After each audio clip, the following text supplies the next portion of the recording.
Hey, Rob, good afternoon. How are you? Good afternoon at 10 Hut.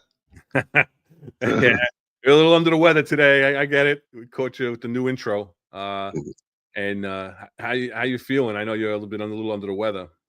Yeah, I think I have an upper respiratory infection, and today I finally went to the doctor, and they gave me some pills, but nothing's working yet. But I'm gonna do my best today. All I right. might Well, I might have to throw it to you a lot today. So those who know me, shockingly, will tell you that I probably won't have a hard time talking about things, no, I think you can fill in well for me. especially the topic we're going to talk about today. A lot of time, a lot of stories that we could tell too. But yeah, so welcome everybody to the finest Unfiltered. This is the Executive Perspective with Ron Leyson and Rob LuKach, and welcome to tonight's show. First and foremost, we want to give our well wishes and thoughts and prayers continued for Derek Dim and for Eric and his safe travels. As those of you in the Finest Unfiltered family know, Eric took a last-minute flight out on Monday to Malaysia to pick up some equipment that's not available here in the United States, and he is picking up that equipment and flying it back because it would have taken over 2 weeks to have it shipped here. And then God knows if there was any kind of delays or anything like that. And as we know, his son, we're hoping and we're praying, and every minute counts for treatment in diseases like that. So Godspeed, and get home safe, get that equipment to Derek, and we're praying that it makes a difference. Eric, we saw you on here in the comments. So hopefully you get back soon and you get back safe. Thanks, Hassan. I'm gonna try to get better. I think he said that this is the only time the Inspector Leyson can cut off the chief. Yeah.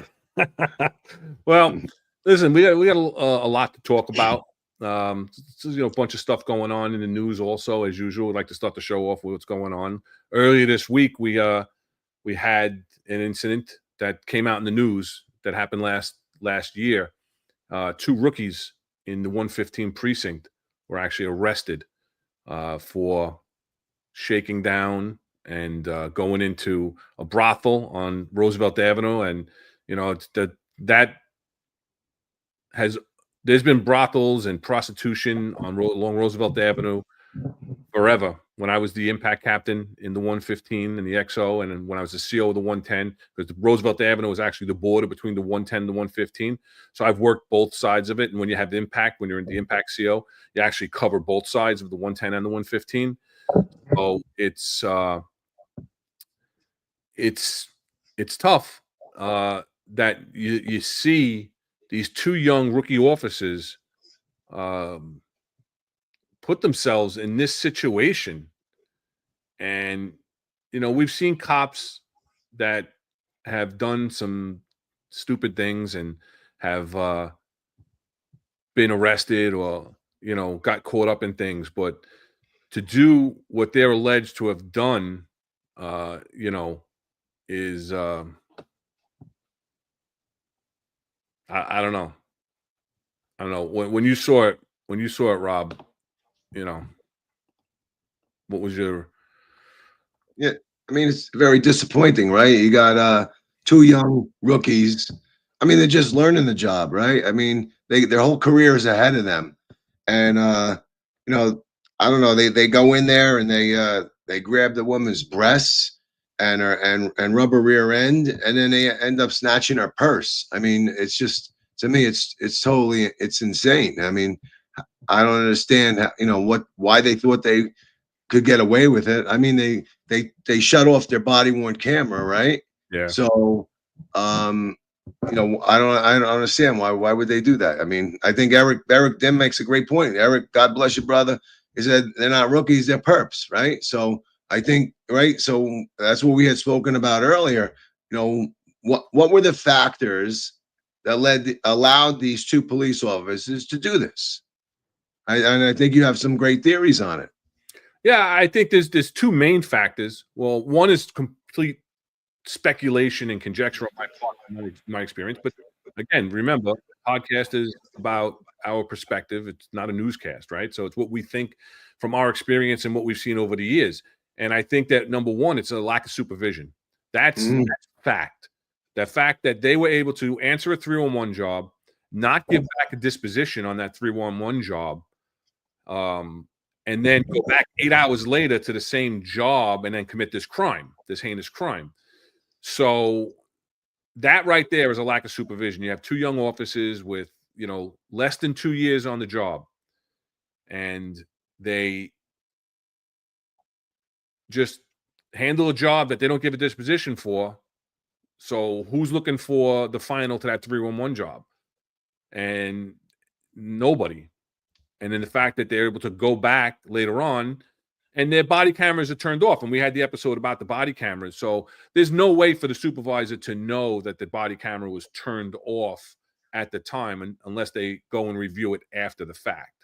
So I don't hold the supervisor responsible for knowing the fact that they turned off and disabled their body cameras. But the fact that they don't know what their cops are doing. And again, you can't be around 24 hours a day. You can't be, you don't know where they are. We have, there is GPS on the vehicles. I don't know if they were on foot posts, I believe, on Roosevelt Avenue. So, but you have to be, as a supervisor, you have to be out there. You have to be monitoring them. And if you're monitoring the rookies on Roosevelt Avenue, you're basically driving back and forth on Roosevelt Avenue. That's what they did in the impact zone. All right. I mean, from your experience, you were an impact captain as well. How do you feel about their ability to handle a job, not give it back, and then 8 hours later return? I mean, yeah, no, you remember I remember as a rookie sergeant, right? I took the back of the roll call and I'd write down every job, so you would, if Sector Adam was on a job, Sector Charlie was on a job, you did a quick little block. So you knew where everybody was, because if anything ever happened, you won't be able to pull your resources, something, right? So, they're on a big job. They're not going to be able to go, whatever. But on a foot post with the rookies, when I was the impact captain, I literally walked the foot post myself. I walked out there so that they would see that I was out there as well. And then I expected the sergeants to give scratches at different times, right? It can't be the same. I'm going to scratch you early on, and then you're free to go, or you scratch a guy twice, right? They unexpectedly, you go, let me get your book again. So it's some of those things, Yeah, we're gonna, in an upcoming episode, we're gonna talk about that and the transition from police officer to supervisor and the things that are expected of supervisors.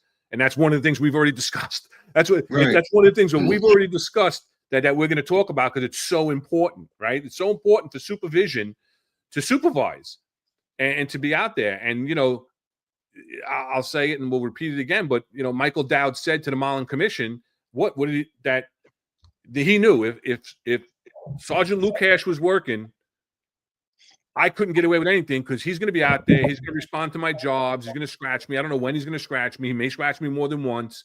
But if Sergeant Leyson's out there, I know by 12:30, 12:45, I'm going to get my scratch, and I'm not going to see Leyson for the rest of the night.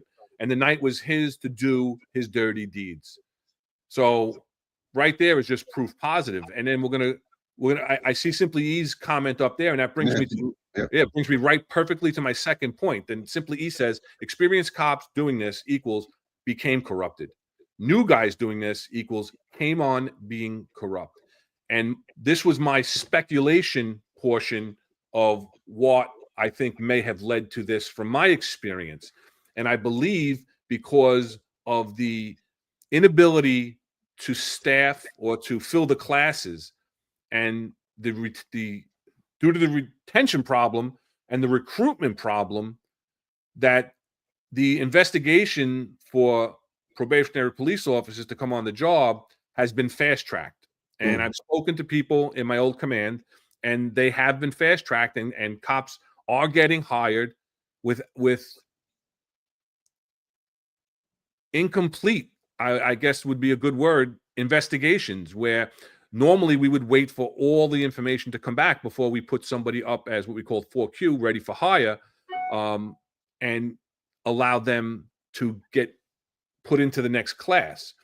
Whereas now they're fast tracking these classes so much that when people come in and they do their intake form and they answer a whole bunch of questions about their history and things they did, their jobs, disciplinary records, any arrest, problems at school, drugs, alcohol, summonses, traffic signals. They have to list all these things on this intake sheet. Now they're supposed to fill out the what's called the CAS-5 online ahead of time, and a lot of that stuff is in there. And then they're gonna go over that, and they're gonna do any additional information that was left out of their booklet the day of their intake, which is the first day that they go down to candidate assessment. And if they don't put down any derogatory information, which a lot of times they don't, we find out through our investigation, and then they have to explain, number one, why did you omit it, and then explain what happened, right? Because you become suspect automatically if you're omitting it. Doesn't mean, listen, sometimes you could forget, oh my God, I totally forgot about that someone's got dismissed, I didn't think about it. All right, that's understandable, I can understand that. But when you're leaving out that you got arrested, you got processed, you went through the system, you're not going to forget that. That's not something that you forget. You may forget a summons that get dismissed, or whatever the case may be. So, but what I'm understanding now is if they're not self-identifying any derogatory information, their fingerprints come back clean, and by the time the class comes, nothing negative and derogatory comes back, they're being put into the classes. And then the information may come forward afterwards, after they're already a probationary police officer. And then it becomes problematic because then you have to decertify them. So it becomes problematic afterwards when you handle investigations that way. But from what I understand, that process is being streamlined. I mean, I spoke to a friend today, and he's out in Texas, and his son is looking to get on the job. And here, NYPD? NYPD, right. He passed the test, and he's not of age yet. And they said, all right, listen, call us 2 months before your birthday, and we'll process you for the next class. Now, the classes are going in every 6 months. But now, that tells me right there, they're only giving themselves 2 months to process this kid. We would never be able to complete an investigation in 2 months. Yeah. Because we'd be waiting for school records to come back, medical records to come back. We'd be waiting for any kind of police records or employment records. And a lot of times the employment comes back and it's just, nowadays they just confirm the employment. They don't give you any negative stuff. But still, sometimes you do. And you have to look at these things and plus your employment history. Sometimes people lie and they say that they were working here, there, or for longer periods of time to fill in the gaps. So it doesn't look like they had long periods of unemployment. And so I personally think that possibly this could be a result of an inadequate investigation. And I'm not even going to say it's the investigator's fault. No, I'm going to say it's the process's fault. Yeah. Well, I think, isn't there pressure from up above just to get so many names and like what Tish will say, I'm gonna hire 800 people. They need 800 people, but if they don't have 800 qualified candidates, they're just going to push people through. I mean, what's the normal failure rate or dropout rate from the academy anyway, right? Isn't it a certain like 10% or something like that? Yeah, there's 2 points you just brought up there, and they're both good points. Number one, when I was there, and Chief Lori Pollock was the commanding officer, I was the executive officer. When we used to go for these meetings downtown, and they'd say, okay, we have authorization to hire 650 people. If we couldn't get 650 people, we couldn't get 650 people. And we'd carry that number over to the next class if we could. And we had problems where we would come up short and we'd have to answer for it. And our answer was that these candidates are incomplete and we're not going to push them through. We're not going to qualify them if we have them on holds and allow them to go through. So it is what it is. And now it looks like, they are allowing people to go through without having all of the information that was previously required in an applicant's investigation. And the second part is, the attrition rate is 10 to 15%. Yeah. So if you put 1,000 people in the class before the academy graduates, you're going to lose 100 to 150 people. And then you're going to lose more in their probationary period. Once they get out in the street, you'll see it in the orders all the time. A class will graduate in January, and they'll be out there for New Year's Eve, right? They always graduate like the end of December. Their first tour is New Year's Eve at the detail in Times Square. Same thing for July 4th. It's their first detail. They time the classes. That's when they get out, right?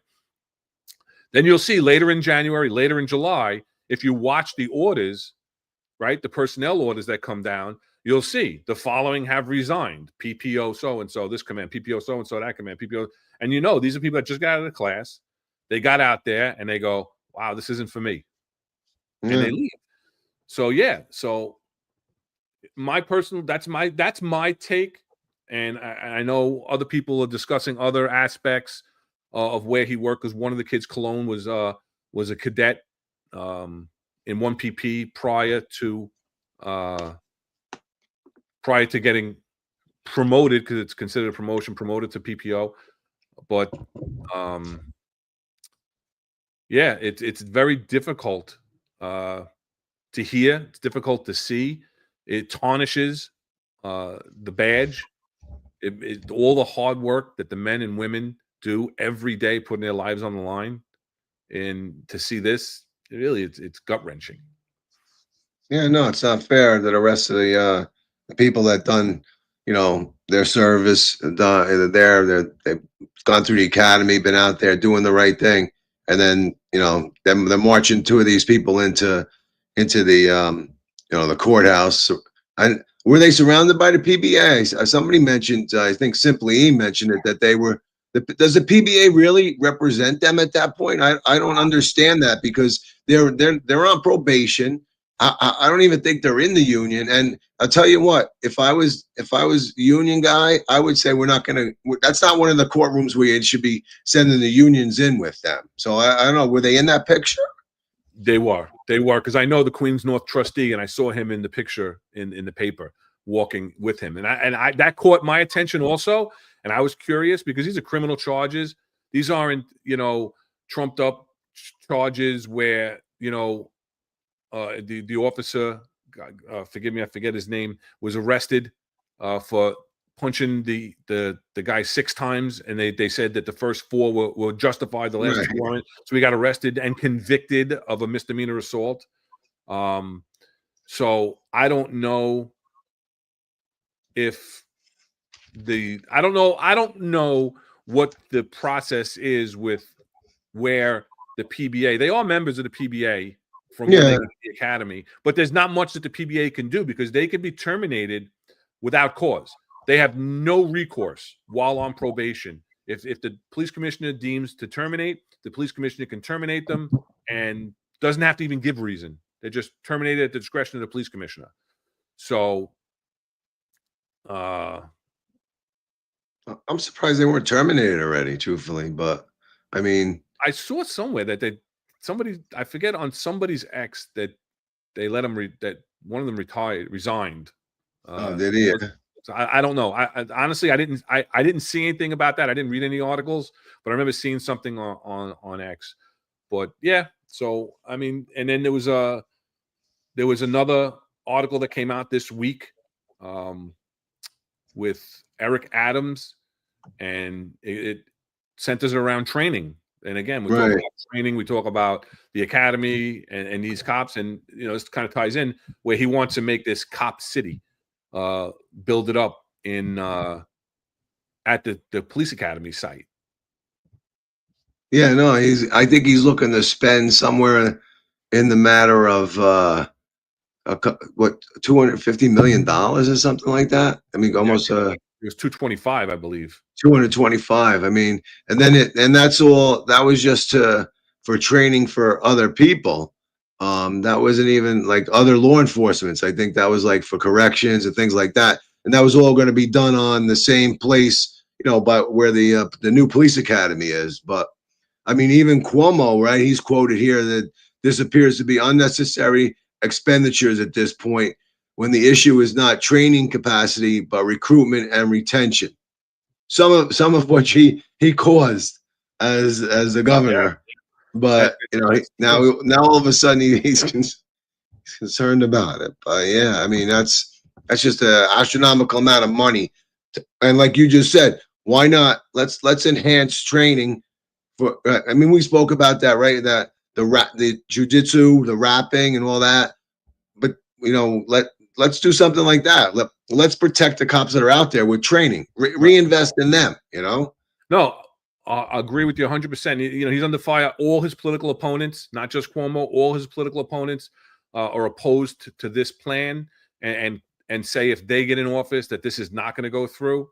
So I think we've had a conversation and we agree on where this 225 should go. If you want to build a facility at the academy, I think it's a different type of facility. And so we're going to just show you briefly 3 videos of police-involved shootings. We're not going to break them down. We're not going to critique them. We'll talk a little bit about them, and then we'll make our point afterwards. But we're just going to throw you 3 in a row, so bear with us. And then we're only showing you small portions of it. The first one is of a warrants squad, and they hit a door, and they go in, and they're searching for a perp that has a warrant. They go in, they confront the family. You see the first guy up on the bunker. As from your experience, why don't you talk us through, what normally you would do coming through on an entry like that, Rob, from your experiences, emergency services? Yeah. So usually the bunker always is the lead, right? And nobody should go past the bunker, right? Usually in ESU, there's 2 bunker teams. So it's bunker MP5, the MP5 operator, then it's bunker MP5 operator. And at no time should anybody go past. The bunker is your protection. Like, here's the video now. Drop the knife! Yo, where's your shield, bro? Drop the knife! Yo, Joe, watch out, Joe. Joe, move. Joe, move. Shield. Save it. Watch out, Mikey. I can't see. Yo, drop the fucking knife! Put the knife on the ground. Drop the knife! Drop the knife. You will get 2 more shots. Drop the knife. Watch the knife!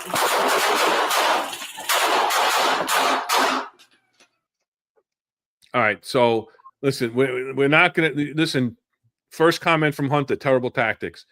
We're not going to critique everything on there. It's blaring. I believe it was the sergeant that had the taser that went from one side to the other, and I think he discharged the taser.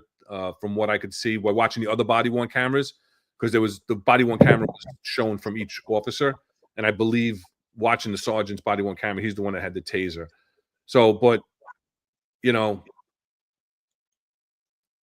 close quarters situation, like you said, warrant squad, narcotics, they go and they get trained on doing their own search warrants, right? They do their own search warrants. They do their own entries. They have their own bunker team.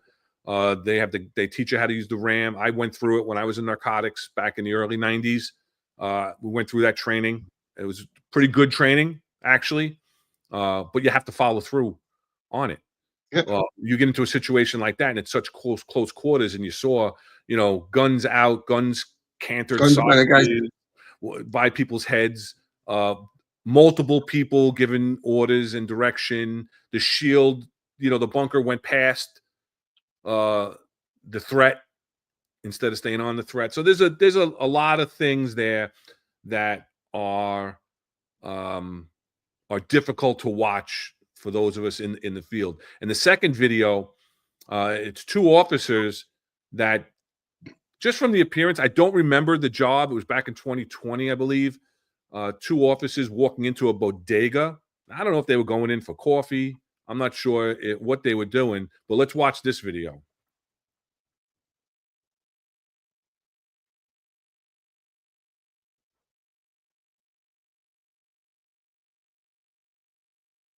Here he takes out a knife.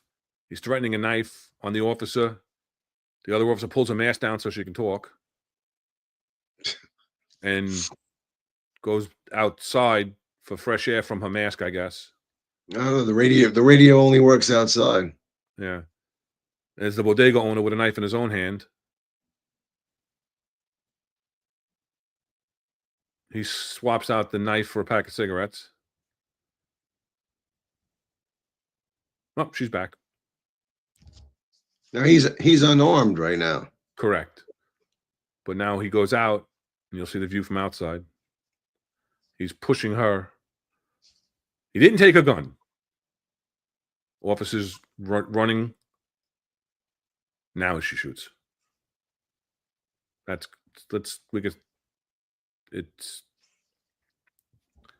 gave a narrative because there wasn't any audio. And then the third one we're going to watch was a domestic violence arrest, I believe, in the 7-3 precinct. And this was a situation where there was a supervisor on the scene. They went in, looked like they had probably a DV team and the supervisor and her driver. They were talking to the guy in the hallway by the door after they got themselves inside the apartment.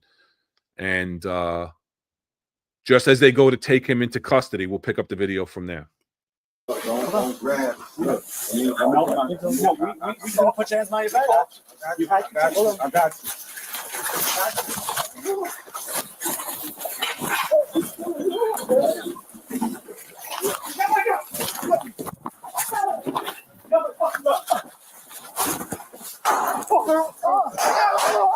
Shoot him!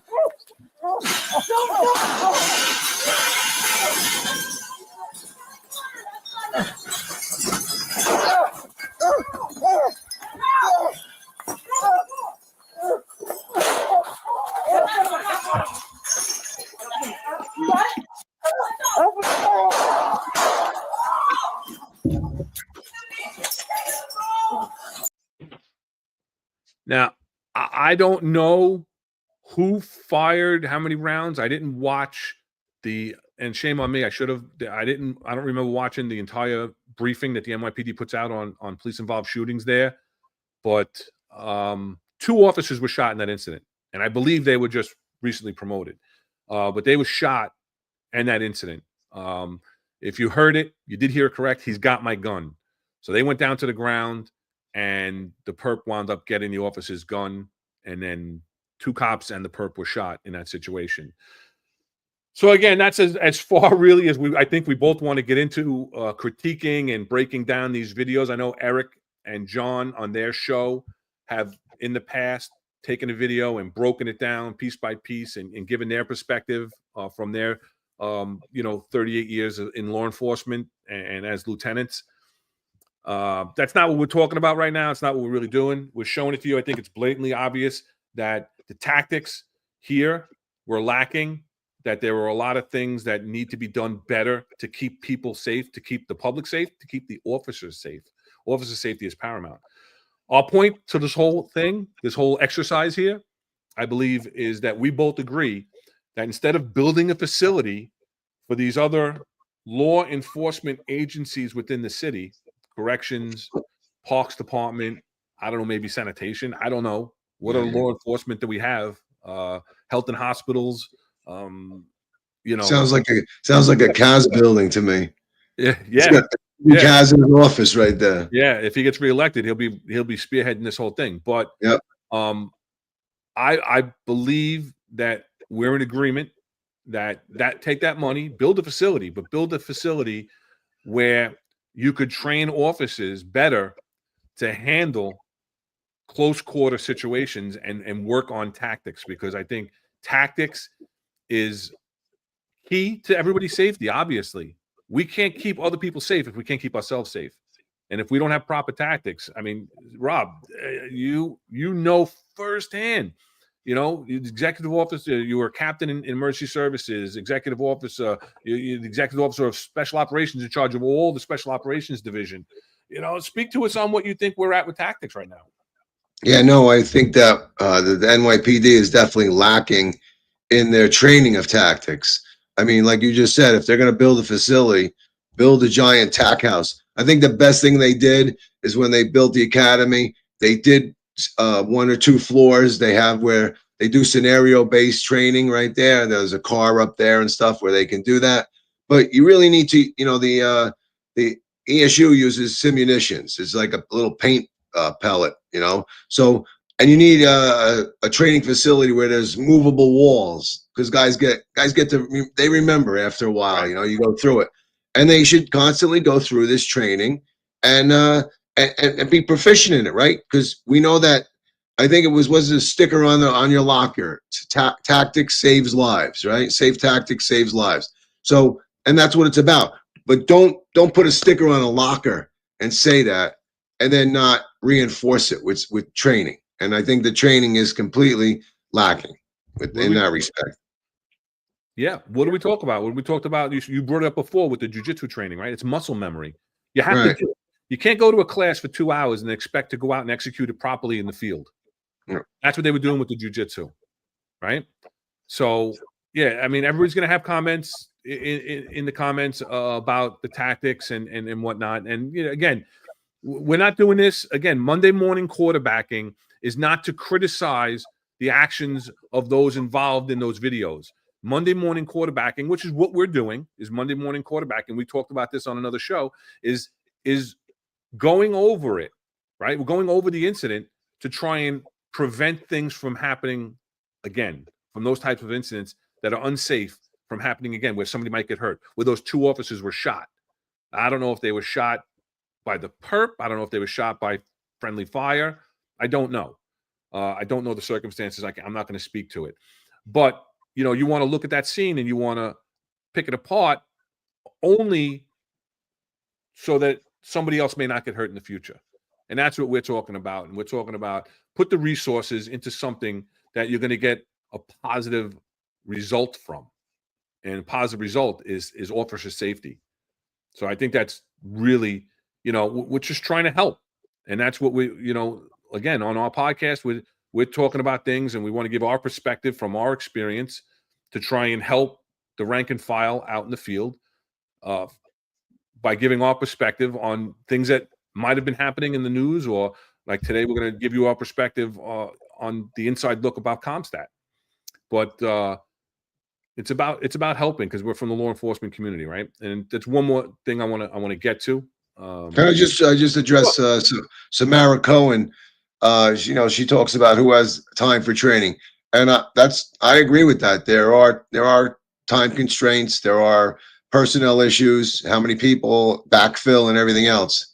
I do always say, though, that the range is a perfect day to do tactics training. I've said it before. We go, we shoot, and then get the early blow, right? Everybody goes home. That's it. And they lose 4 hours of training. There's also taking guys offline. You could take, you know, a sector car out or whatever and give them 2 hours of training. You know, ESU is capable of doing it. You know, they come down if they're not, and I know they're not slaves to the radio, right? But I mean, there are jobs and stuff. But you know, come down to Floyd Bennett Field, do a training course, and then go back out while you're backfilled by the other you know, sectors. You know, you have SRG. SRG could backfill certain commands. So there's ways to do it. Other departments do it. Other departments, I know in Texas, other departments will take people offline for a week and All put them emergency through service training. personnel is certified scuba divers. They were repelling from, that was 23. That was the original unmarked aviation helicopter. But yeah, they're repelling right there. So I mean, it's a training you have to continue, right? You can't, it's an acquired, and you can easily lose that experience by not reinforcing it every time. Yeah, muscle memory. Yeah. You got to build it in. And, you know, what you're saying is absolutely right. Take somebody offline for a couple hours. Let them go to the tack house. Let them shoot out to Queens or whatever for a couple hours. Well, I just said, well, Ron, you just said that you can't do something for 2 hours and then be expected to go out in the field and execute it. No, but we're saying to do this on a regular routine basis, not just once. Not just once so that it gets added to your pepper and it gets put on your CPI that you did this training and you could check it off. And then when an incident happens, the job can say, oh, but we trained them. We trained them. They were trained in that, and they didn't follow their training. it's inadequate. It's inadequate training. So I want to bring something up a little personal right now. Take a little time to bring up a personal connection to myself. I spoke about this on Monday when we filled in for Eric on the 0805 show with John. My brother-in-law's brother, who I've known for over 20 years, half his life. His name is Peter Lawton, and he is in end-stage renal failure. Peter is a very low-key, humble guy. He's a videographer. He's a movie producer. He's made movies. He's also a lab technician, supervisor for his day job, and he loves life. An active guy, likes to travel. He's a foodie. Recently married to his wonderful wife, and unfortunately, his life has taken a turn. His health has taken a turn, and he has gone into end-stage renal failure, where he's actually preparing to start taking kidney dialysis. So what we're doing is, in the link, there's a link to Peter's story for the National Kidney Registry in the show's description today. And this community of law enforcement, first responders, the podcast is a very giving community. And I know it's a big ask, but if anybody knows anybody who might be interested in seeing if they're a match, you can hit the link right on Peter's link, and you can fill it out, answer a short questionnaire. They'll tell you if you're a match. Hey, maybe you're a match for somebody else if it's not for Peter. But it's really, it's the gift of life, and that's what they're looking for. And again, he's a very humble guy. I said this on Monday that his family really had to push him and force him to kind of go public, if you will, by allowing me to say it on the show and other people to talk about it, because he's a very personal guy. But he wants to live. He wants to continue to be a productive member of the society and to do good. And so I thank you for the time to talk about this. And again, there's the link in our show description, or if anybody wants any further information, they can reach out to me on X. They can DM me. I'm at 110 Big Guy. So that's my X handle. So again, thank you for just giving me a moment to speak about that on the personal level. So the big monkey in the room, right? Compstat. And everybody has a lot of opinions about Compstat. Most of them aren't positive. I don't know that I share all those opinions about Compstat. But where did Compstat come from? What was the genesis of Compstat? Compstat was when Commissioner Bratton first came on in 1994 as the police commissioner. He got together, brought his lieutenant from the transit police. If you're looking at the screen, it's on your left, Jack Maples, and then the chief of department, Louis Anamone, on the right. They were the ones that spearheaded this Compstat, and it's comparative statistics, not computerized, which everybody thinks it is. It's comparative statistics, and how to look at the crime and to address the crime. Because prior to that, the crime statistics came out every 6 months, and the police department was just completely reactive. There was no policing wasn't proactive. So with Compstat, it changed. The trajectory of the job changed. The way of policing changed. You know, you inserted, you know, the fact that you monitored what was going on in your command, and you were addressing those conditions in your command. So let's just play a real short portion of a video that the NYPD put out last year on the 30th anniversary of Compstat. And you'll see some familiar faces in there for those of you in the chat.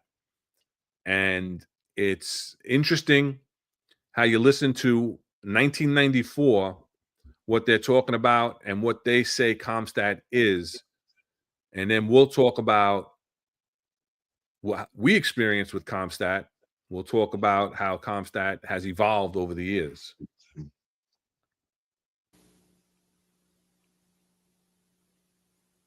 We're not going to solve any crimes from this building. The people that are actually doing a job are the men and women of the department that are in the field. So this is just a process that we want pushed all the way down to that roll call and into those training sessions.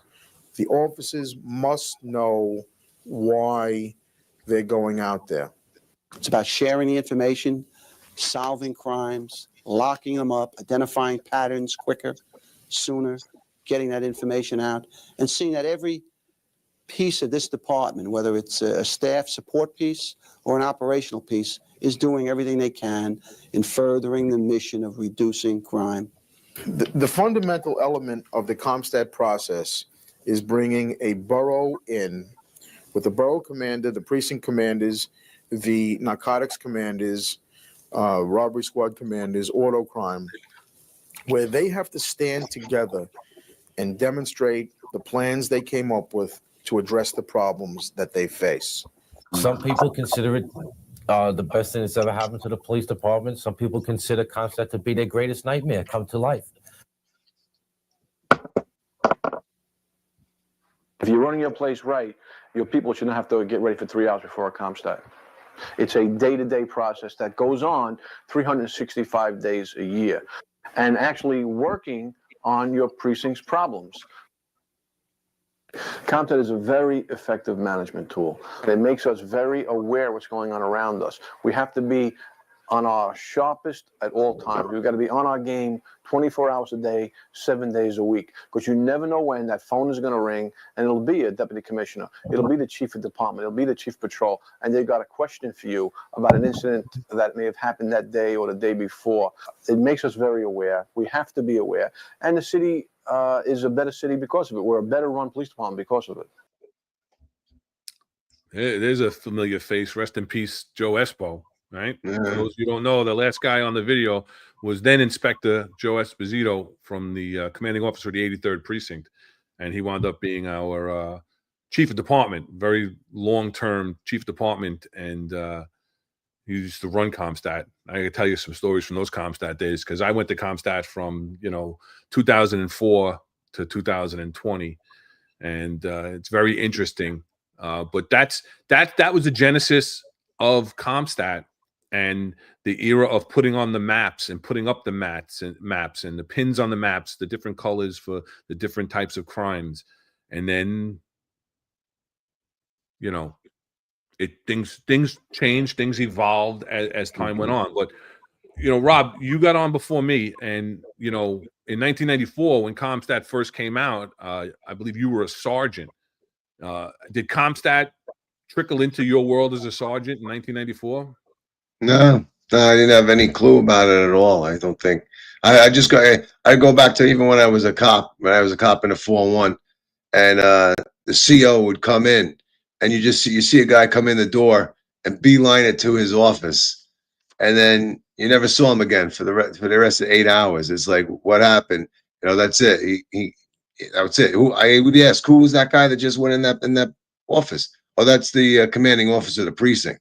But what is he doing in there? Well, you don't want to ever go in there, because if you go in there, it means you're in trouble. So you didn't even see the CO. And then, fast forward when I was a sergeant, it really didn't have any effect on me. You knew about it. You knew that the precinct, the CO would scramble, might ask you to do certain things in your squad for enforcement, for numbers and things like that. But it wasn't really till I was a lieutenant that I really get more involved in it. Once I was in the 4-0 as a lieutenant, then we started going to, borough meetings. And they used to have the borough, when I was a late tour lieutenant. So they would bring me to the borough for GLAs, and I would have to explain, my clusters and then the recovery autos. So that's when you're like, oh man, that means a little more now. Now I know what Compstat means, So when they started pulling more people into it, it meant a little more.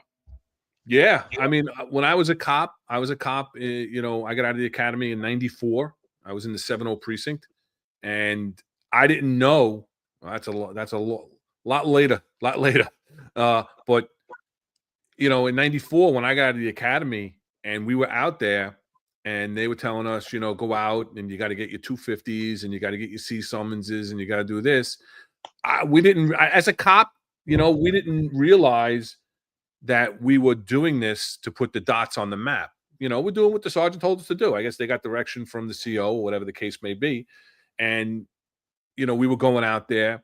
And so we were a part of it in the enforcement aspect of going out and getting things done and writing summonses and doing the 250s and doing the verticals and everything else. But the Compstat, you know, principles, there's 4 Compstat principles. And this is, if, you know, when you follow it, it makes a lot of sense. You know, it's accurate and timely intelligence. So you got to know what's happening, right? And you have to know in real time. So you got to look at, you got to follow your crimes as they're occurring. And that's where, you know, at the time you were putting the dots on the map, you were putting either dots or push pins in the maps to establish where your crimes were happening for the 28-day period, right? And so you know what's going on, but then you have to have a plan, right? Effective tactics. Plan. What's my plan to address these increase in burglaries, these robberies, these GLAs like you talked about? You know, are they correlated with the pin map of where the cars are recovered? You know, and most of the time we know that you're not recovering your cars in your own command, right? Mm-hmm. Rapid deployment.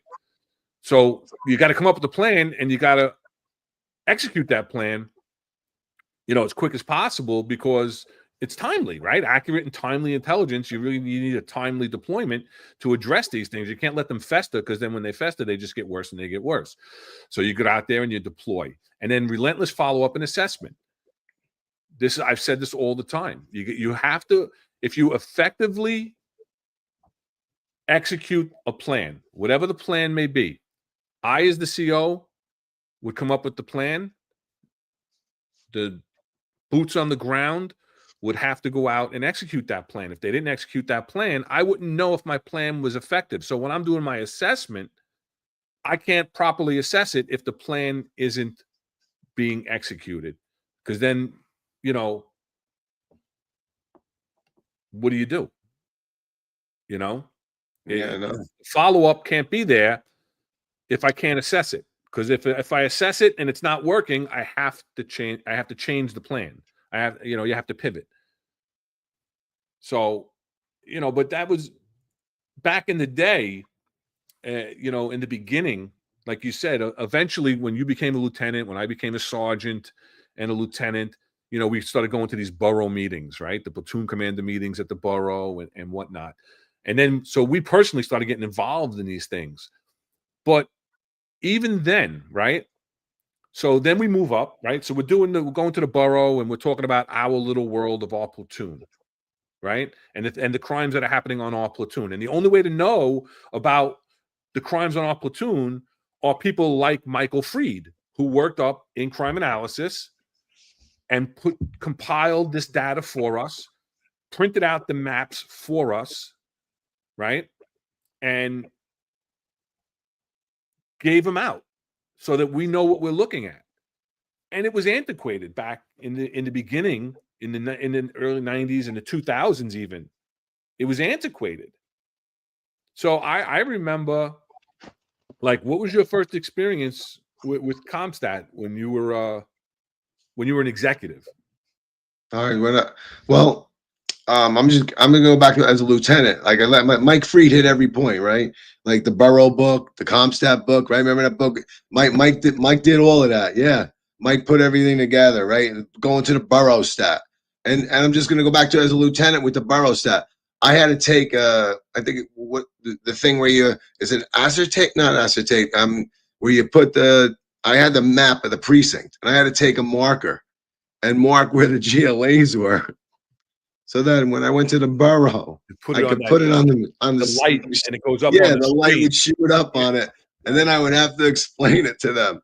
And then when I went to when I became a captain, I went to the 2-3, and that's where we had the impact. So impact, you were going to Compstat. right? Every time the borough was up, they wanted you up there. So that's really where it really came into play, and it was a weird dynamic because John Perno, who was in Vice and then he became the CO of the 2-3, he always wanted to push any crimes into the impact zone because so he didn't have to answer for it. And I'd be like, John, it didn't happen. It was a block away. You got to take that. And he goes, well, if they call you up to the podium, which they did numerous times, right? He says, you have to, don't say anything that's going to bring me into the mix. I go, John, that's the 2-3. You're the CO. What am I going to say? It's just happened here. But yeah, that was the first time where you'd have to get up and explain, your crimes. And not only did you have to explain the crimes, the plan, everything else, but then they will also want to know where was the footpost when the incident happened. So they took it a little step further. And most of the times that I went up, you weren't like with the squad. When I went up, it wasn't with the squad. They're like, hey, who's the 2-3 impact captain? Get up there. And I'm explaining everything. I don't have the squad helping me out. I don't have anybody else helping me out, Right. Yeah. I remember that as an impact captain. When we go up there, you were kind of up there on your own. And we had this sheet in Brooklyn North because I was the impact captain in the 7-3 and PSA 2, but in both commands under SATCOM. And I remember going up there and having to answer for this stuff. And you're right. You don't have a team with you. You're up there. And my book consisted of whatever crimes happened in the impact zone. And when I was in housing, it was every crime because the impact zone was, the busiest developments. Right. And so you go up there and you're looking at it and you're right. I forgot about that. You used to have to say, all right, if the crime happened at, 0130, where was the cop? You had a cop assigned to that post. And he was on meal from 01 to 02, whatever that case may be. They didn't want to hear it, but that was something that the sergeants, information the sergeants had to get for you for every single crime. And you were looking at every single crime in the impact zone. And yeah, and it was different though. Mike Free brings up DOS Light and, today's Compstat, well, not right now. In a little bit, we're going to bring up a video about a little more recent Compstat and how it's done. But back in the beginning stages, and I'll say the beginning stages, I mean, it started in 2004, right? No, in 1994, rather. 1994. So fast forward 10 years later, when I start going to Compstat as an executive, the numbers were what you reported.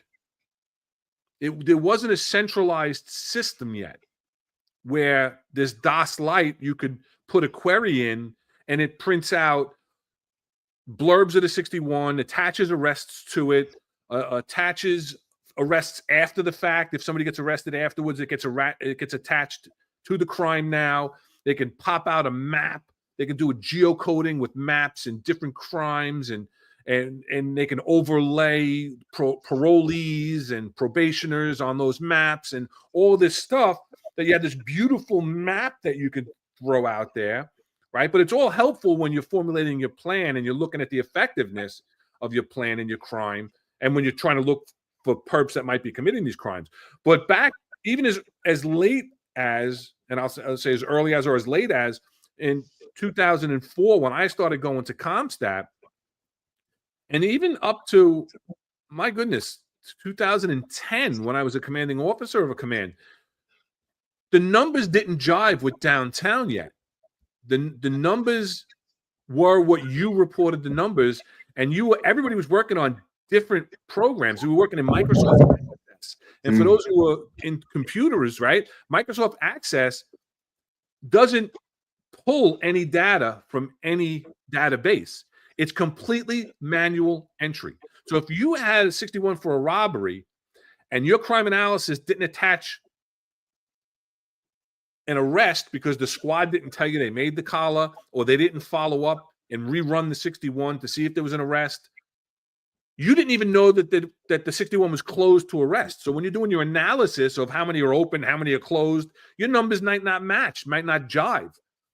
So it's, it was a lot different going to Compstat in that, I'll say that period from 04 to 2010, because you go up there and they kind of almost have to believe what you're saying. They have numbers, right?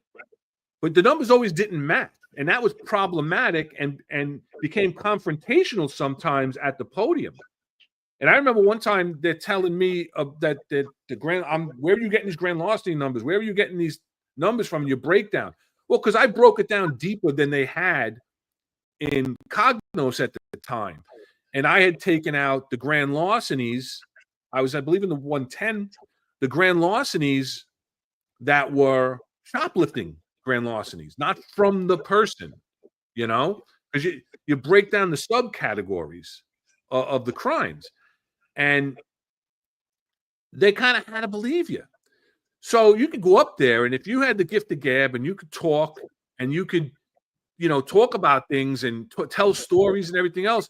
I used to say, if you can't dazzle them with your brilliance, you baffle them with your bullshit. And you get it to the point where they ask you a question. And if you start talking and telling stories about collars that may not even have to do with the arrest, but you wanted to get a good story out, which is always dangerous.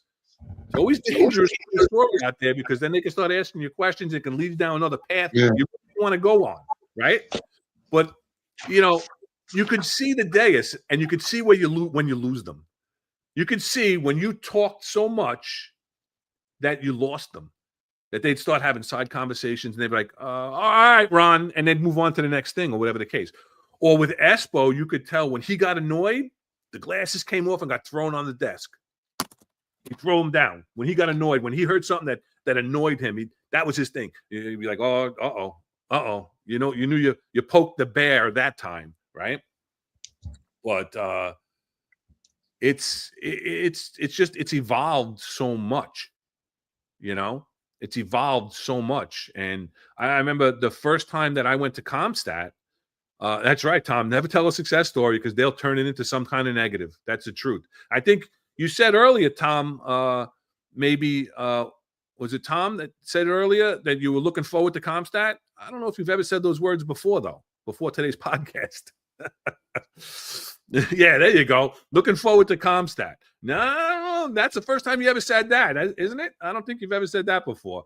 But even when you're not up, you never know if they're going to put you up. If they're going to find something they're going to want to talk about and put you up. But my first time at Compstat, and thank you very much, Tom, for your generosity.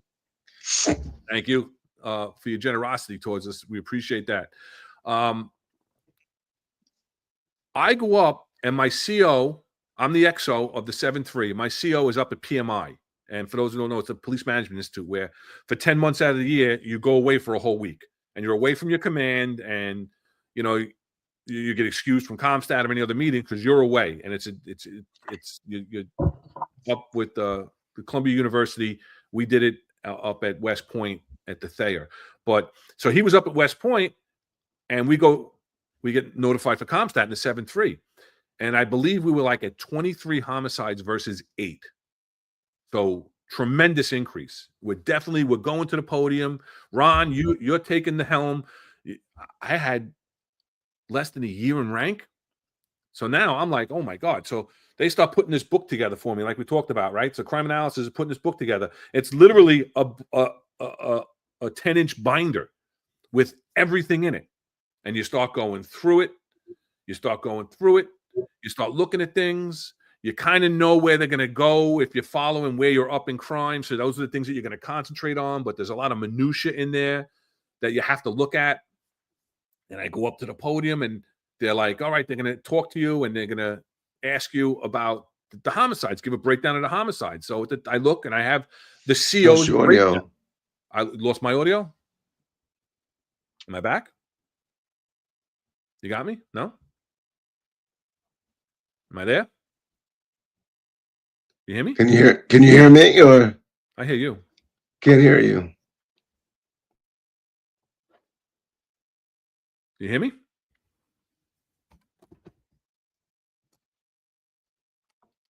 Uh-oh.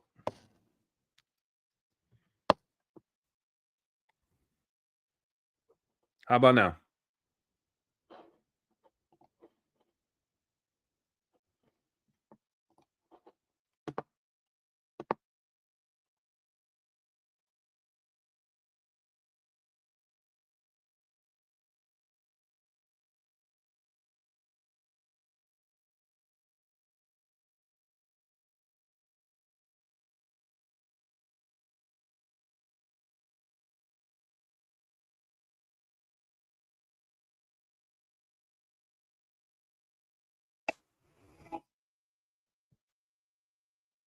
All right, can you hear me? You can hear. I can't hear you. No, but they said they can hear both of us. So the time to reset. That's what Gary said. Time to reset. Sorry about that, guys. In the comments, let me know. Let Can me you hear me see. now? What's the Hold on, name? I'll go over here. You can hear me. I know we can hear Rob. Popeye, damn it. That's you talking about me? Sorry about this glitch here. Okay, good. They hear both of us. All right. So, yeah. So I go up to the podium. We're old. Yeah. Sorry. Really, that was a bad glitch there for us on our podcast world. Really, that was a so. That was now I got some feedback from you. You got to mute your mic while I'm talking. Yeah. So now I got some feedback from you. You got to mute your mic while I'm talking. Yeah. Hearing aids. All right. We got some feedback, Robbie. Mute your mic. Hearing aids. All right. We got some feedback, Robbie. Mute your mic. Yeah, you and it. All right. So I'm sorry. So we go up there and I'm giving the breakdown, and it's got the day of the week, the time, the platoon, all these things, and they asked me for the motives. I don't have the motives. I'm looking, and the motives aren't there. Now, motives, they come from the squad. The squad is the one that determines what the motives are. I turn to my squad commander. He's like that Homer Simpson gif, backing into the weeds and just disappeared and didn't help me out. But so I got beat up a bit. Like, Ron, how do you not know what's going on with your homicides? You have 23 homicides. How do you not know what's going on with your homicides? And they start reading off, well, we can tell you have 6 on this day and 4 on this day. And I'm going down the line with them. And I'm like, what happened? Yep. And the borough is giving me hand signals like, go, you got it in your book.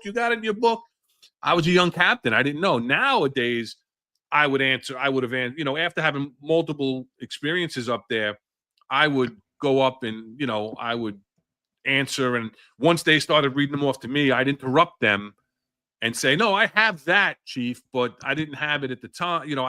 I don't have a breakdown of this. But from lack of experience, I stood there and just took a little bit of a beating. And that's what, people talk about Compstat and the pressures of Compstat. And how does that affect you as a leader? And it affects people differently. And I was always from the school of, listen, it is what it is. I'm not committing the crime. I'm here to address the crime. That's my job. So I'm going to analyze the crime. I'm going to come up with an effective plan, or what I think is an effective plan. I'm going to put it out there. And then I'm going to have my assessment and, see if it works and go from there. But a lot of other people don't have that. A lot of other people don't have that mindset, unfortunately, and they get lost in Compstat in the fears that their career hangs in the line. And we recently talked about that transit commander who was fudging the numbers, allegedly. And he was downgrading crimes. He was allegedly, there was forged signatures on complaint reports in an effort to show a false decrease in crime. And it's unfortunate that people take it to that level. They put their career at risk. They put other people's careers at risk. I had said that when we talked about that last week. And when you're pushing down for numbers is when you turn into problems. And in the beginning with Compstat, it really was. The only thing people cared about was putting dots on the map.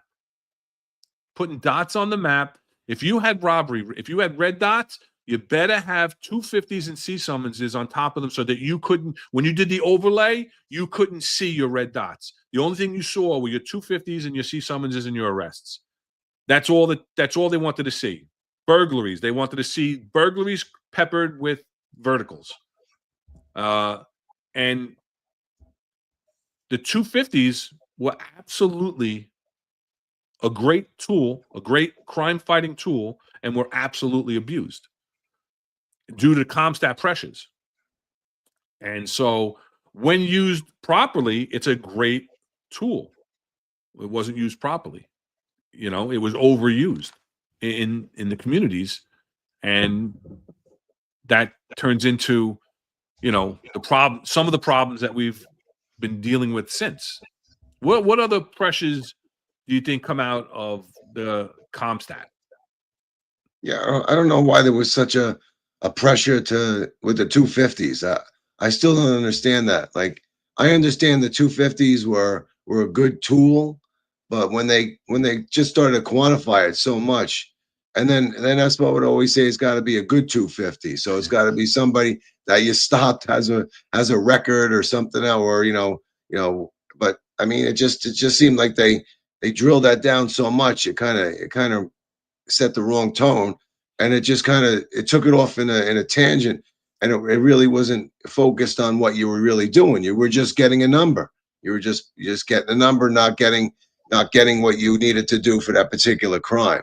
So, and I think the promotions, the pressure of wanting to get promoted and being able to reduce crime just drilled into the fact that, hey, if I don't take a 61 for grand larceny, I make it a petty larceny.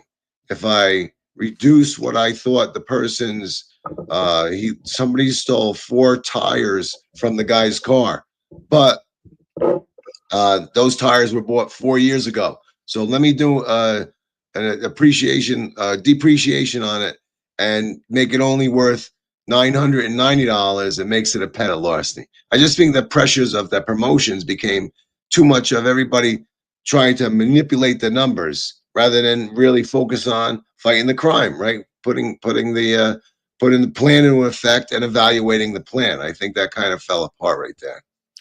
Yeah, no, I agree with you 100% that people have the misguided thoughts that they have to have low crime in order to get promoted. We always used to say, right, what was one of the sayings, right, that if you're up at the podium at Compstat, it's like a job interview or a promotion interview. If you're up there and you're doing well and you're able to articulate your crime, you're able to articulate your plan, even if you're up in crime, and you're doing everything right. You're doing what you're supposed to do. You've gotten together with the squad. You're talking about the case. You've gotten together with narcotics. You've gotten together with gang. You've gotten together with your bordering commands. Whatever the case may be, you're tying into the task force or now the SRG and using them in order to increase your force multiplier of patrol. And you're doing all the right things. Your deployment is at the right time. Your overtime is at the right time. You changed your RDO of your anti-crime team because there was no robberies on Sundays and Mondays, or whatever on Mondays and Tuesdays. So you gave your crime team off Mondays and Tuesdays. You moved them to work 10 at night to 6 in the morning instead of 6 at night to 2 in the morning. You're doing all these things right. Then you're going to get promoted, right? That's what they say. I used to say, to contrast that, well, how about I was doing great in the 111? I was down in crime. I didn't go to the podium. Even if I was up in crime, the numbers were minute in the 111. They weren't, quote unquote, hurting the borough if I was up in crime because I was dealing with such low numbers. I didn't get to the podium. So what? I don't get the job interview because I'm doing good in crime. So it's like, there's a little yin and yang of it, right? And I disagree that you have to be down in crime, and especially if you're having an increase in crime, legitimate increase in robberies, a legitimate increase in grand larcenies, and you start manipulating the numbers, you don't have an accurate read on the problem, so you can't come up and formulate an accurate plan to combat it, and it's only going to mushroom. It's going to snowball and get worse because you're not addressing the true crime numbers because you're manipulating the numbers. And manipulation does happen. I'm not going to deny that there are people out there that have manipulated numbers, that put pressure on people not to come in with 61s, bosses that are afraid, excuse me, bosses that are afraid, oh, I can't show this to the CO. My thing was people would come in and go, boss, I'm sorry. This guy, he got, his work tool stolen from his car, and he uses his car to go from job to job. Well, that's a burglary now. It's a bullshit burglary. When you think about a burglary, you think about a house getting broken into and somebody's personal space being violated. But technically, if somebody steals work tools from a work vehicle, even if it's a non-commercial vehicle, it's considered a burglary. And I used to say, listen, sometimes we got to take bullshit 61s for bullshit crimes. That's just the way it is. I don't want you to say it's personal. I don't want you to lie. If I'm telling you that those are my work tools and I use my personal car to go from plumbing job to plumbing job, it is what it is. If he lost his personal cell phone out of his commercial vehicle, that's not a burglary. That is a petty larceny. So you have to know the ins and outs of the crime reporting guide, because you got to play by the rules. You got to play by the rules. I remember when I was in the 111 and it was a construction site, and we were up in burglaries. We were down in grand larcenies, and it was a construction site. They were building a house. They came to me with a burglary. Oh, it's a burglary. Why is it a burglary? Why isn't it a grand larceny? Oh, because it's from a house. Well, it's an incomplete structure. And that was a technicality where I was able to make that a grand larceny instead of a burglary. And if the value of the property was less than $1,000, it would have been a petty larceny. But it happened to be a grand larceny at the time. But they're like, what are you talking about? I'm like, it has to be a complete structure. It has to be enclosed on all sides. And it wasn't yet. It was still a structure being built.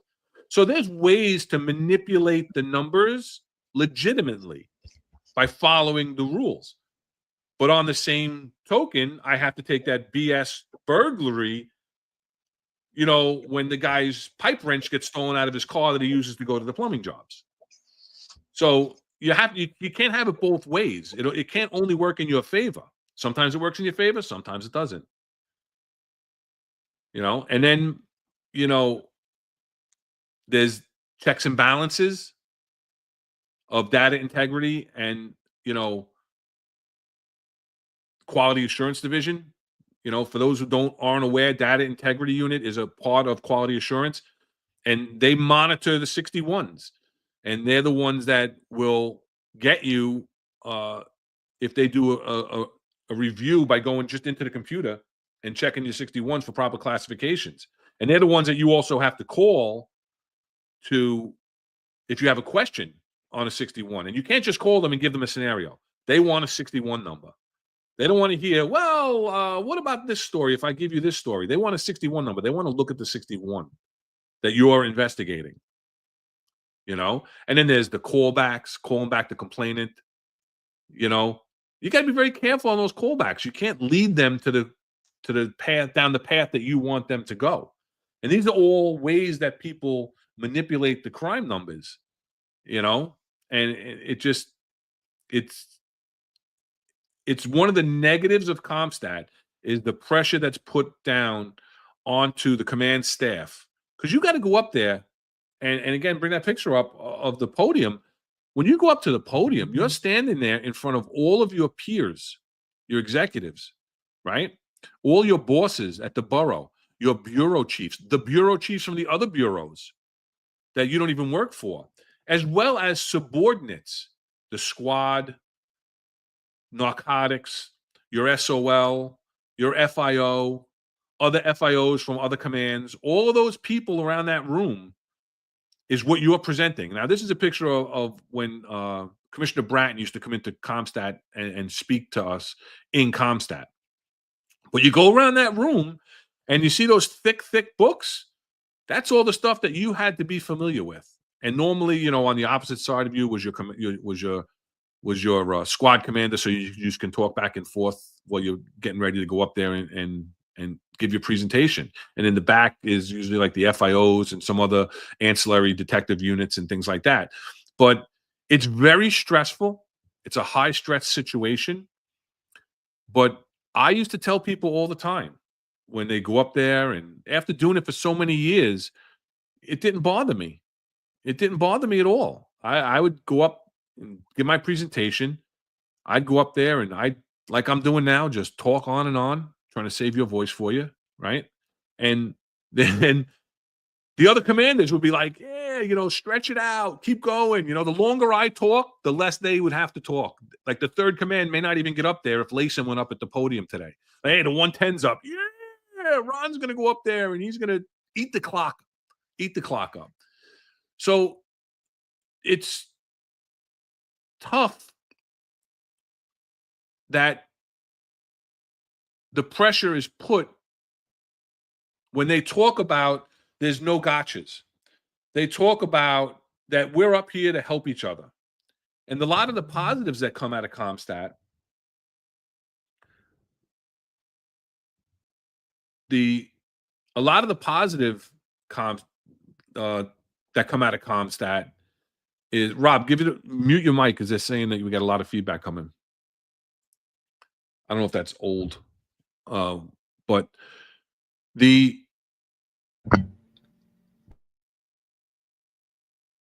I'm not hearing feedback. I'm not hearing any feedback, but let us know if you're hearing feedback out there, because I'm not hearing it on my end.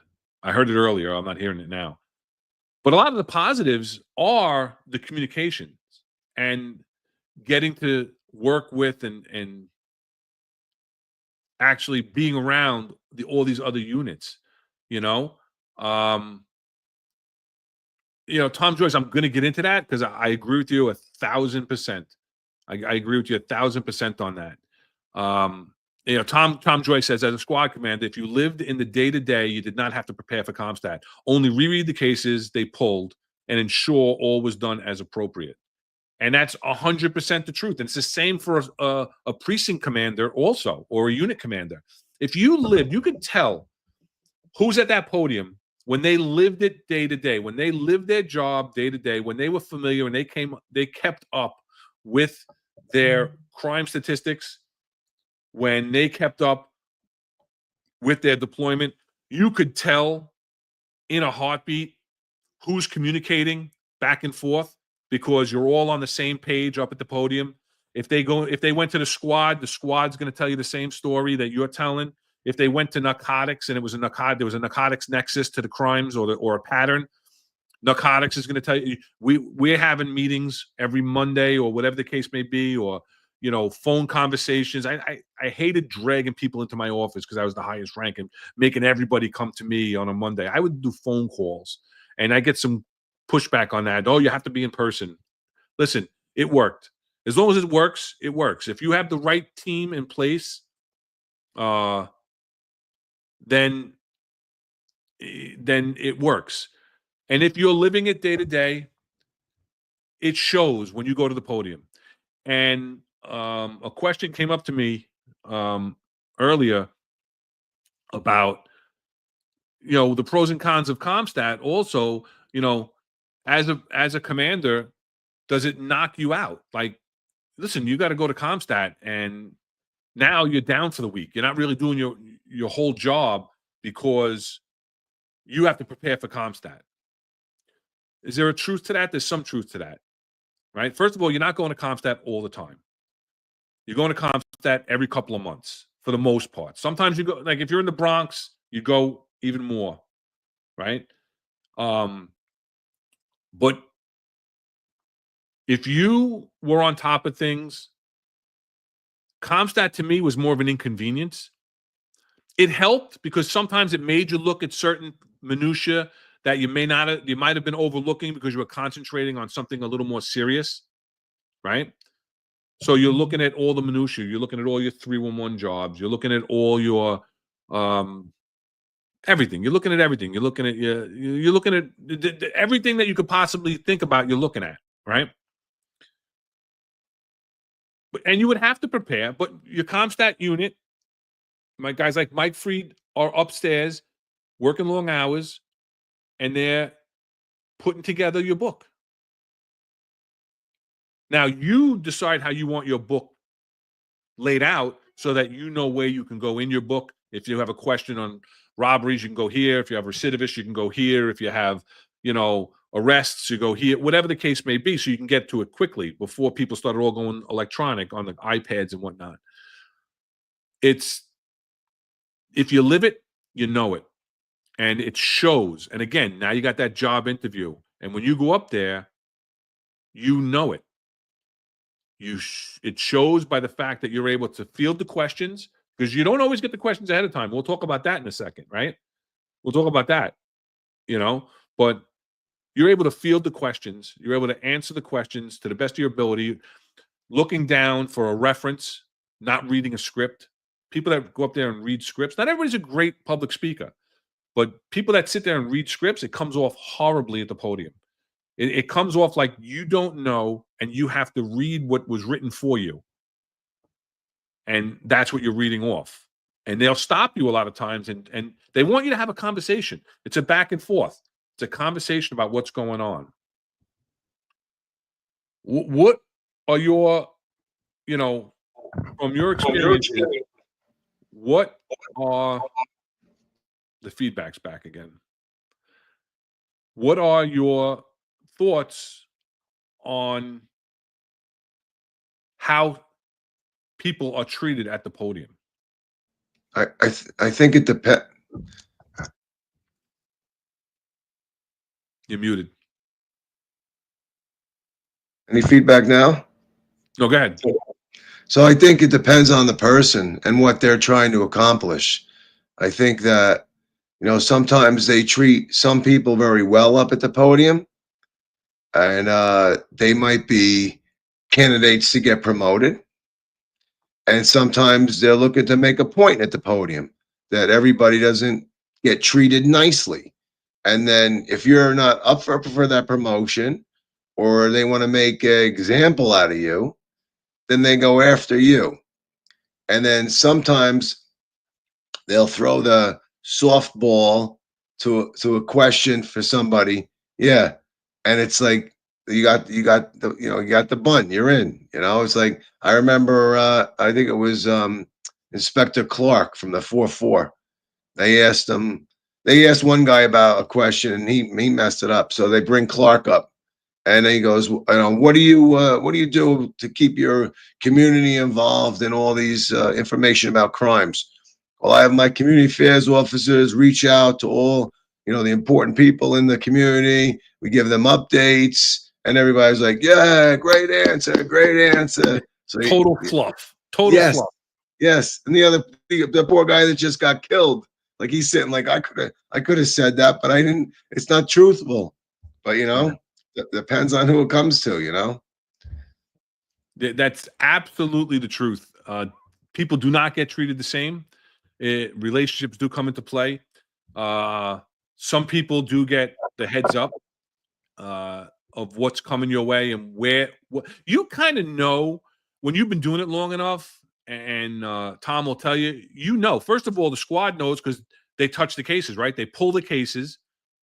They pull what cases they're going to talk to the squad about. And you also, as a precinct commander, have to be aware of those cases and what's going on with those cases and what you're doing on the patrol level. You're also supposed to be familiar with what the squad's doing and where they're at with the hunt or whatever the case may be. So you have to show that you have communication with your squad commander as well. And you got to know. And also in the computers nowadays, back in the day, it was, no gotcha, right? The no gotcha, but you didn't know where they were going. Now you can look into every case and you could see that somebody from Crime Control Strategies looked in my case. So now I'm going to look at that case even closer, right? I know that somebody from the Chief of Department's office looked in this case. Right? And in the precinct level, that helps in the DV cases, right? But in the squad will know what direction they're going in. What direction we're going in, you kind of know, because I'm down in rapes, I'm down in grand larcenies, I'm down in GLAs, I'm up in burglaries, I'm up in felony assaults, I'm up in robberies. So I'm going to look at those 3 the most, right? And I'm going to do my analysis on those 3. But I always took a quick look at everything else because you never know where they're going to go. There's been times you're at the podium and they start asking you about GLAs. Meanwhile, I'm up 40% in robberies. And you want to talk about my 3 GLAs that I'm up, you know? Logic's finest. Thank you very much for the compliment. I really appreciate it. Listen, when you went as the 111 precinct, whenever Queens North went up, you had to go to Compstat. All the commands would go. Only rarely would they call down specific commands that were presenting. That's when they would do like a chalk stat or something like that, where they would only bring down the commands that were going to present. But otherwise, everybody had to go to Compstat when a borough was pulled, because that's what they do, is they pull the borough. And so then you pretty much get what's called a lineup, right? All right, Queens North is going. It's going to be the 110, the 108, and the 115, right? But it was always the 110, 115, 114. Those were the top 3 dogs in Queens North, right? But you never know. And I'll give you an example. I was a CO of the 110 precinct, and Phil Banks was the chief of department, and I was doing very well in crime. And we had the borough Compstat meeting, which I'll talk about in a second, but we had the borough Compstat meeting, and Chief Monahan was the XO. And he's like, Ron, they're going to talk to you on Thursday about your robberies on Friday between 16 and 2000 hours. I was Chief Banks, and I agreed with this way that he drilled down into your crimes. He didn't talk about just the platoon, the 3rd platoon, the 4th platoon, the 2nd, whatever the case may be. He was talking about time blocks where you had the most increase. And I did. I was down in robberies, but I was up in this one time block on a Friday. So it's like they looked for something to talk to me about, right? So I'm like, all right, now I had already let my crime analysis team go home because we were out of 8 commands. We were like number 5 or number 6 in the pecking order of the borough. So I wasn't expecting to go up. So I did my own little analysis of the crimes in that time frame. So I put it together because, like I said, I let my crime analysis team go home. I get up, we go in Thursday morning. Everybody's BSing before Compstat starts. Somebody comes over and whispers in my ear, Ron, he's going to go around the room for 5 minutes, and then the 110 is up. I'm like, the 110 is up first? I know he wants to talk about those robberies, but the 110 is up first? Thanks, Gary. I appreciate you got my back on that one. Reed is saying that it's the Ron Leyson show, but Gary's pointing out that you're not feeling well. So it was already discussed beforehand.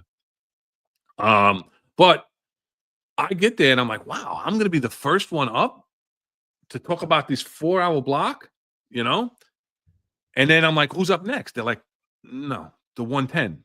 Now, for those who don't know, Compstat is 3 hours long, from 8 to 11. And about halfway through, you get about a 15 to 20-minute break to go to the bathroom and whatnot. And, sometimes when you're at the podium, you got to see the bosses on the break. You don't even get a chance to go to the bathroom, right? So I'm like, the 110 is up. Well, okay. So now I'm looking like, what did I miss? Sure enough, a couple of little, housekeeping things, and then 110 up to the podium. Now you're up there with your XO, not like with Impact when you go up there and you stand there, in no man's land, like you spoke about earlier, right? You got your squad commander, you have your XO, you have your special operations lieutenant, you have your FIO, you have an Impact captain standing there with you now. If you do have an Impact zone, you have your, usually it'll be the captain from the zone of the detective zone, maybe a narcotics, whatever. There's also a side podium where some more people that are related to the 110 and the crime that's going on, right? I'm like, okay. So I get up there, and now I had just started using an iPad. So it was a little before they were totally popular. So it was still a little cumbersome they didn't have programs for it yet. So I get up there and set myself up. Everybody's up there, and we're past the days. Back in the day, you used to sit there and eat up the clock by introducing everybody at the podium and then breaking down all your numbers. Then it got to the point where, hey, how you doing, Chief? Yeah, look, we're up in robberies. I understand it. Let's get right to the point. Everybody knows why we're standing here, right? So, all right, Ron, how are you? How's everything going? I'm doing good, Chief. How are you? Good. All right, let's talk about the robberies in the 110. Okay. So I go to bring up my robberies. He's like, no. Pretend you ran into your boss, Jimmy Hall, who was the chief of patrol at the time, in the hallway. And he asked you, Ron, tell me about the robberies in the 110. So I'm like, all right, he just wants an overview, general overview of what type of robberies we have in the 110, which, a lot of people know is a lot of, alcohol-driven stuff along Roosevelt Avenue and Junction Boulevard and whatnot. But I start giving an overview of the types of robberies. He goes, no, Ron, wouldn't you agree that you have an increase on Fridays between 16 and 2,000 hours? I'm like, oh, yeah. So now he wants me to talk directly about that. Okay. So I go to bring that little analysis that I did up on my iPad. He goes, no, Ron, don't look down. Tell us about those robberies. Tell us, do you have any patterns involved? Are they gunpoint, knife point? Where are they? Blah, blah, blah, blah. So now, thankfully, I did it myself, the analysis. So I was familiar with it. Like if I had just got my crime analysis on the 11th hour, hey, do a quick analysis of this 4-hour block, and I threw it in my book, I would have been screwed, right? Because I wouldn't be able to speak to it. So I go over my robberies and I talk about it to the best of my ability. I don't get it perfect, but I survive, but it keeps going on and on and on, and they keep digging deeper into stuff. And I'm standing there and I'm bobbing and weaving, and I'm you could just tell it was some type of what we used to call a hit. Now, I didn't know what I had done. My command was doing well. I was very involved with my community. As a matter of fact, at one point, my borough commander, Chief Pizzuti, grabs the mic and says, Chief, things are doing really good in the 110 precinct. Ron's doing really great. I think he might have been asking about my 311s or whatever. And again, remind me, I'm not allowed to look at my Compstat book. This all has to be off the top of my head, what savant could know every statistic? There are a few out there, but could remember every statistic, right? So I start talking, and she's like, well, the community, he's very involved with the community. No, Diane. First of all, he called the borough commander Diane when her name is Diana. You're the chief of department, and this is one of your borough commanders, right? I understand that crime is good in the 110 right now. We want to make sure that it's good because of Ron Leyson. Now, that's a kind of silly statement to me, because if things are bad in my command as the commanding officer, it rests on my shoulders that something's not being done right in the command. If things are good, doesn't the opposite apply?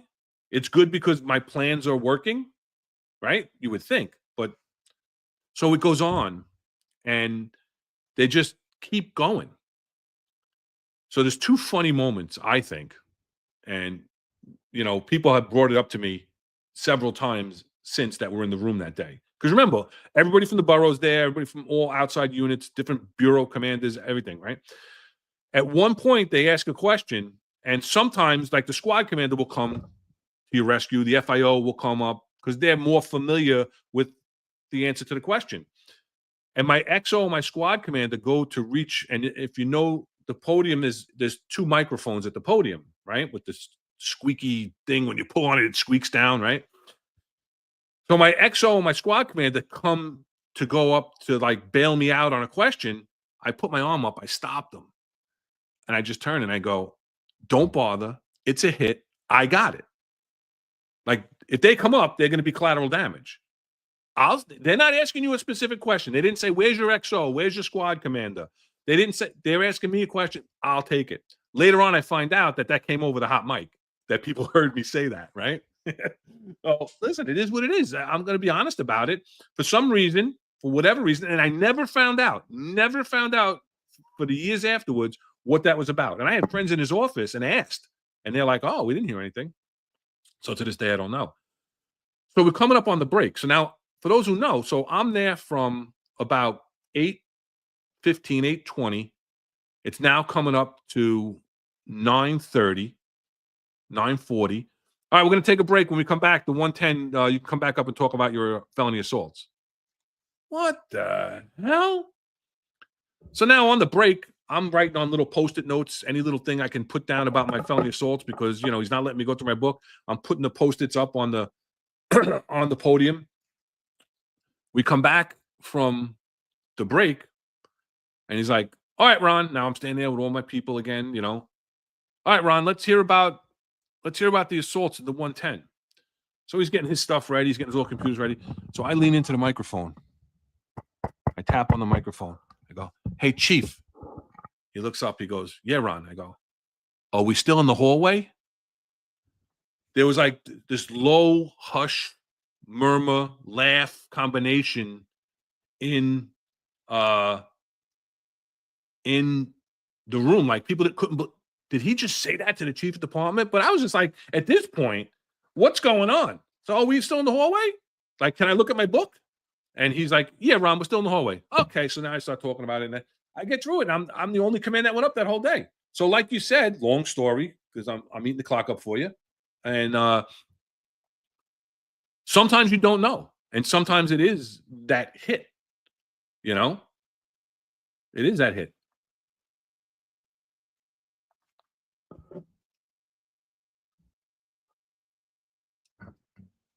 Yeah, no, it's sometimes it's rough up there. They just I mean, you know, it's a hit. I was up just before I got transferred to ESU. I was brought up again, lone impact captain, come up. So I'm standing up there and they're asking me questions and they're hitting me with everything. Same, you know, post, this and that. And I'm answering as best I could. I think it was McCarthy. He was kind of getting pissed because I was answering the questions. So he didn't like that, you know. So then my wife, she worked in the pattern identification module in the borough. And she said, "You know what you should do before you go to Comstat? Look at the 4th platoon." I go, what do you mean, look at the 4th platoon? She goes, "Take a look at the 4th platoon. It's like 1800 to 0200. I says, "Okay, I'll she goes, "Do a breakdown of that." Lo and behold, I don't know how she knew, she knew or she didn't, but lo and behold, McCarthy goes, I think he thinks he's gonna get me. He goes, what's your 4th platoon breakdown?" So now I go through it. And now he's fuming, right? Because I didn't know I was getting transferred the next day to ESU, but I mean, obviously they wanted to give me a zing before I went. So then he goes, and at that point, I'd been up there for a while, and I was just like, you know, please make this stop. I'm done, right? and he goes, "All right, on Tuesdays and Wednesdays, how come your summons activity is low in the impact zone?" Now, Tuesdays and Wednesdays, the rookies were off. There's nobody in the impact zone, right? The less crime days, Tuesday and Wednesdays. I says, I wasn't going to tell him that. I'm like, "You know what, Commissioner? You're right. I'll take a look at that, and I'll have to improve on that." And he's like, "Fine, go sit down now. Go sit down." And then the next day I got transferred. So yeah, that he was waiting for the punch. It makes no sense. It makes no sense whatsoever why they do that, because it's like it's supposed to be an information exchange. It's supposed to be to ensure that you are on top of what's going on, that you do know what's going on in your command, and that you're effectively addressing it. To also to collaborate, because you might listen. You could sit there and you say, "Oh shit, that's a great idea what that guy's doing." What she did, oh, that was not only just the way that they presented certain things, but I didn't think about attacking a crime or a condition in that way. And it's something that you bring back. That's why they opened it up and let everybody sit back at the commands and watch it also, right? And just a quick hello to Captain and Coke 7-0, John. I hope everything's well. I see you out there. I know who you're talking about. I hope everything's well in retirement, my friend. So just wanted to say a quick hello to you. But yeah, you never knew what was going on. And again, you get those people that go up there and you look at it and you go, their commander's getting killed. They're not even asking about the robberies. And you're looking at the Compstat sheet and it's like they're up 40%. But they're talking about, grand larcenies from the person where they're up 10%. And it's not like that 10% is a large number where you could say, all right, 10% because they're dealing with such a large number. It just sometimes it makes no sense. It just makes no sense whatsoever. And let's take a look and show the audience the part of the video from the 30th anniversary of Compstat that got put out last year. There was a video that they put out that followed around a couple of familiar faces. Again, once again, you'll see a couple of familiar faces, one very familiar to you. I worked with him also in Queens North, and one that actually became the chief of patrol. So let's bring that video up and just take a look at this. Was a two-part series that the I-Team had done a few years ago. And like I said, it's a few years ago because you got Fausto Pichardo, who was the CO of the command as an inspector. And then he got bumped up, actually a double bump, up to 2-star in the chief of patrol's office before he became chief of patrol. And then you have another inspector who is now the commanding officer of emergency services. So much. NYPD commanders being called to account for spikes in crime in their precincts.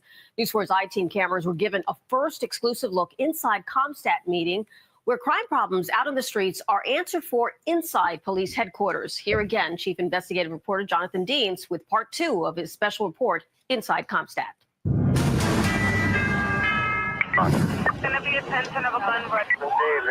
There are ongoing crime spikes in the 4-0 and in the 43rd precinct, even after adding patrols. We implemented additional personnel and coming up with strategies to try to reverse the problems. How many burglary patterns do we have? I'm going to need the ins and outs. Both Bronx commanders and their teams are being called to police headquarters to explain what's being done. The 4-0 this day has to answer for a big jump in robberies and assaults. All right, Carlos, you know why you're up there. A lot of things going on in the 4-0. Crime is definitely not heading in the right direction. This is Compstat.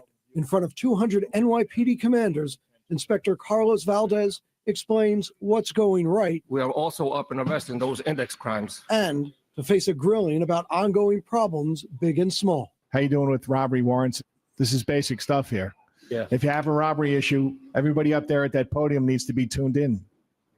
I'm not sure if I'm hearing that. It is every Monday we analyze, just like always, we analyze where the robberies are occurring, what time they're occurring, and try to pinpoint those locations. We're up 73, almost 74% in rob arrest, but that's not the goal here. All right. The goal here is crime prevention. Top brass tell the room it's time for even more support for the 4-0, like adding patrol resources and getting the already busy warrant squad to do more to help. And this is not new. This is going on too long. We need it fixed yesterday.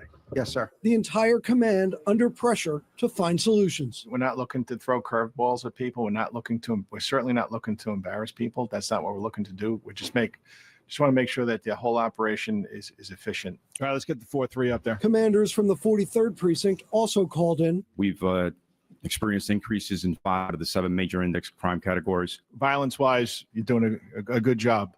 Robberies, though, you have the highest volume in the city. We took 6 robberies in Sector Eddy.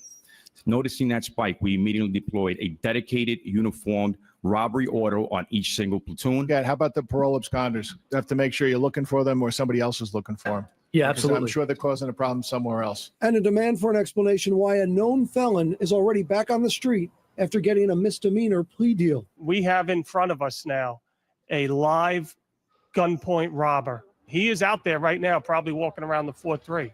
This exercise is there anything that we could have done differently? The robbery fell apart, and in part it was the victim in the complaint room. Drilling down detail after detail, case after case, pressing commanders to do better. Strategies on how you're going to make it better for the residents. These meetings take place every week, and any given week, any precinct commander from any part of the city can be called in to Compstat. Police Commissioner Bratton on hand, Back in 1994, with crime rampant, it was a younger Bill Bratton and then Deputy Jack Maple who came up with Compstat. If you look at the homicides and shootings, a system to map incidents and enforce lesser crimes, all to try to prevent bigger crimes.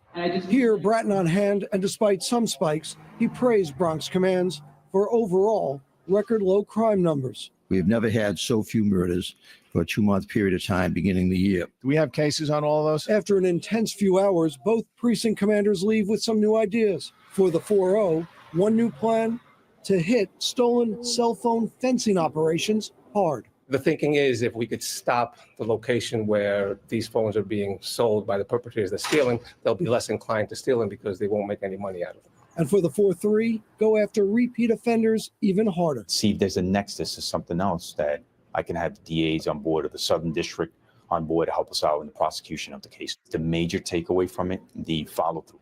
And following through here helps keep the streets safer here. Yeah, I mean, you look at that and you could tell Fausto, like, he's one of those guys that I talked about where he gets up to the podium, you didn't see him look down once. He was having a conversation with the dais. He was explaining his crimes. He was telling them what he was doing about it. He was confident, and he was, you know, he was one of those guys where you sat there and you go, that guy knows. You don't have to know him, and that guy knows what he's doing. And, you know, and they both did very well. Like I said, Fausto wound up being the chief patrol, and Carlos Valdez is now a 2-star chief in charge of, he's the CO of emergency services. I knew him in Queens North when he was an inspector after he left the 4-0. And then he wound up being the XO of the borough and then moving over to emergency services. But, you know, one of the things we talked about, you know, is the hit jobs and whatnot. And, you know, one of the other things that people see that have gone to Compstat over the years and they know, it's if you're up there and you're having a rough time and you're struggling and, you know, maybe all the answers aren't coming out, or you don't have all the answers, or it's just like one of those bad periods where nothing you did worked, crime still went up, you missed a couple of things, they got you on one of those absconders, they asked you a question about a perp, and next thing you know, you find out, well, yeah, he's been in jail for a week. You're still looking for him? You know, and they catch you on things like that sometimes. A lot of times your borough commander or your bureau, like I talked about, Chief Pizzuti tried to jump in and throw me a lifeline, right? And then your bureau chiefs would do the same thing. The chief of patrol might jump in sometimes, chief of housing, chief of transit would jump in, right? But sometimes, instead of throwing you a lifeline, you feel like, you know, there was a certain chief of housing, you know, who we all know what her name is. And she felt like she was doing everybody a favor by making them a better commander, a better presenter, by throwing them tough questions and everything else. But a lot of times, instead of a lifeline, she's throwing you an anchor. And there was no winning when she was going at you. And sometimes it was like unwarranted, and, you know, she'd just jump in because it's like she wanted to make her point. Yes, ring Rick. Well, we all know we're talking about Chief Jaffe. She was tough she was a tough person to work for, to say the least. But the point is that sometimes it seemed like she was trying to get you for some reason, and there was, again, no reason for it. You know, what are your, you know, as a impact captain, you know, you had to go to borough meetings a lot. Like, one thing I didn't like was I didn't mind doing a borough Compstat when you weren't going to Compstat that week. I believe as a borough inspector, I used to run the borough Compstats, and there was no secrets. I get my questions ready and everything else, and I take a picture and send it over to the commanders and say, this is what we're going to talk about today. You know, there's nothing to hide. You can't change what the numbers are. You can't change the fact of whatever we're going to talk about. But just to help, I don't like the gotchas, and I'm not up there to do gotchas. I want to know what you're doing and be prepared to talk about what you did about this situation, because this is a situation we're going to talk about. No secrets. And like O'Neill said, it's not supposed to be a gotcha. But that's the problem, is they turn it into the gotcha. Like they have to have that one up to show their superiority sometimes. And they do those gotchas, and it's so unbecoming, and everybody sees right through it. Everybody knows when you know what you're talking about. Everybody knows when they're asking you questions that just can't be answered. And nowadays, they don't ask a question unless they do know the answer. You know, they just have that. But besides the borough Compstats on the week of Compstat, that used to take away a lot of time of preparation. Because, you know, you're preparing for Compstat, whether it's the borough or downtown, you're still preparing. And I understand the chief and the inspectors that may have to answer questions want to make sure that you're prepared because you're a reflection of them as the borough commander. But I felt that always took away a lot of my time to prepare. And so that I just I never liked that. But what about what are your feelings on all the other stats that have come out of Compstat? You know, you had Compstat, which is great, brings everybody together, and they talk about everything. Then all of a sudden there was Chalkstat for the chief of OCCB. So if you went to Compstat on Thursday, the following Tuesday, the commands had to go to Chalkstat and talk about the OCCB aspects of your narcotics cases and your gang cases and everything else. Then, you know, domestic violence stat, traffic stat, cruise stat, you know, there's force stat. What do you, you know, how do you feel that those stats play a role, and are they necessary? Well, I don't know if they technically play a role, but I think they did in one aspect. They prepare, because most of those are the XO, right? The CO doesn't go to those. So they did prepare the XO for presentations, getting involved, looking at stats, being able to report on them. But I thought that every one of those particular, bureaus, they just wanted to be like the same as Compstat. Oh, let's do our own stat. Let's do this. So I don't know if it was completely necessary. I think it just everybody wanted to do the same thing over and over again, and it just became everything was a stat in the NYPD. I mean, you talk about traffic stat.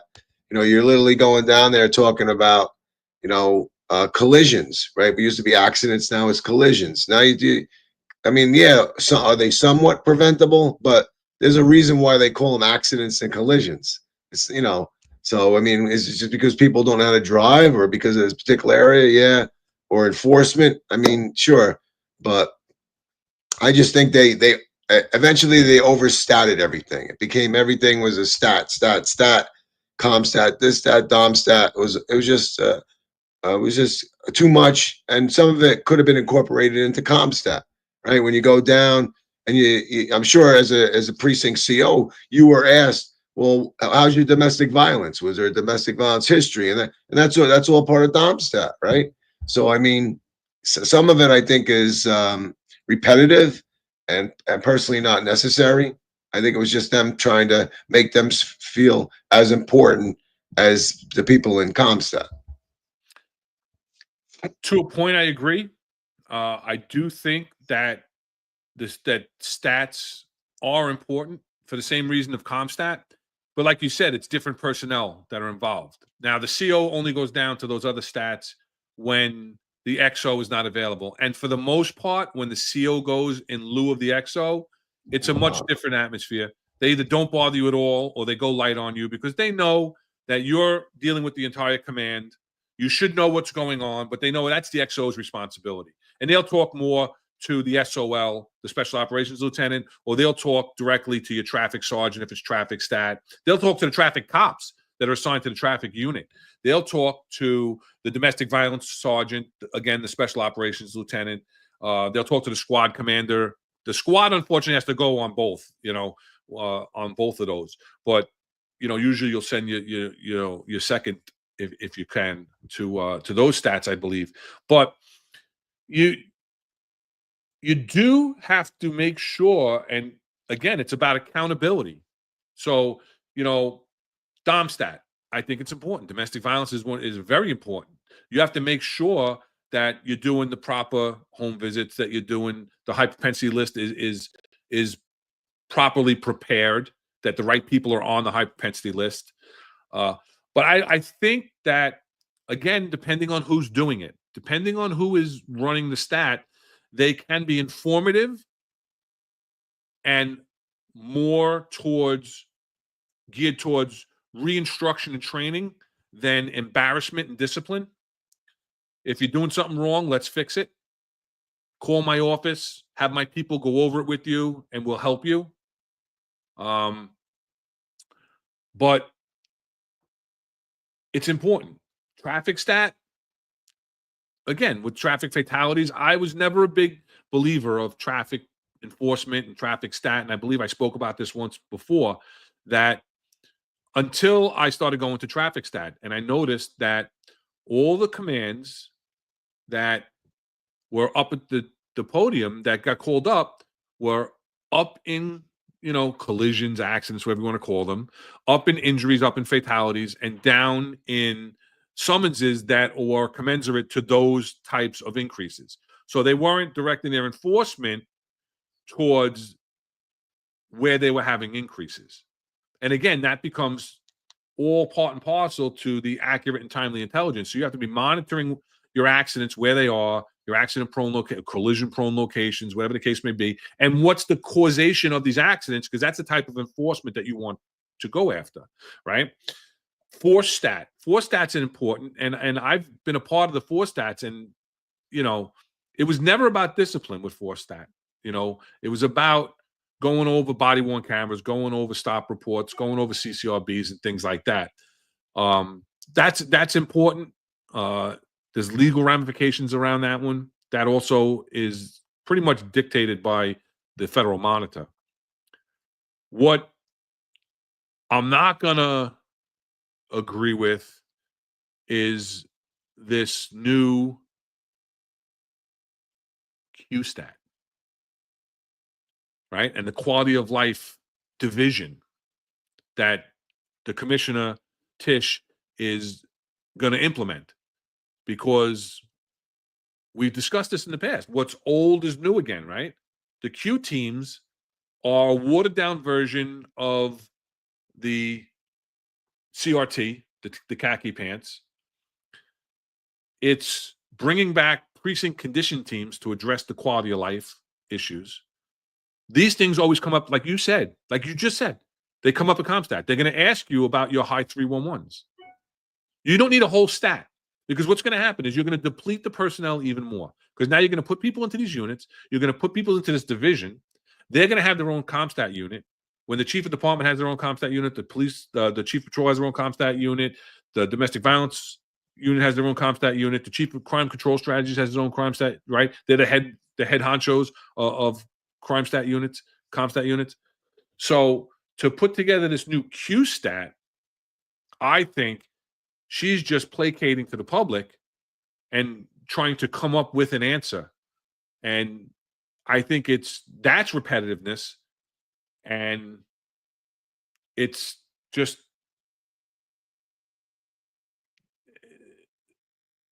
again, what's old is new again, right? And now you're going to make a whole new stat out of it when anything that's really a big deal will come up at Compstat. But when does it stop? Think about it. The XO, he goes to traffic stat, goes to Domstat. Maybe he has to go to chalk stat if he's up or whatever. And then now he's going to go to Q stat. I mean, don't you want him? You want him in your command, helping you as the CO, right? I mean, and don't forget he has the duty, right? 1 or 2 duties, usually 2 duties a month or whatever, right? So you have that. So then if he does a midnight duty because he's a new captain, then he has that. And then the prep time, right? Because you said it earlier, and Espo said it earlier, it's an ongoing process. And I totally agree for Compstat. You have to continually process it. But you know what? I didn't do it when I was doing traffic stat. I didn't keep it a constant everyday look at traffic accidents, and that I got like maybe a weekly update. But now you got to catch up. Now you got to catch up, and you got to look at all those things, because you know what? As the XO, I was doing other stuff. I had the impact. I had, then you got to worry about Domstat and everything else. You worry about domestic violence officers. There's a lot of things going on in the command to now throw all these other stats on, and you got to go, and then you burden all your people, right? So we used to take my highway safety officers, and I need this information. Well, we were going to go out and do a checkpoint today to get some, in an accident-prone location, collision-prone location. Well, let's not do that. I need this information. So I mean, it's just a constant, battle to get everything together, and it's just a lot of stuff, to put on somebody to get all of that. Yeah, the XO, and it's again we're going to talk about that on a future episode. Is a new captain is a very difficult position. It's a very difficult,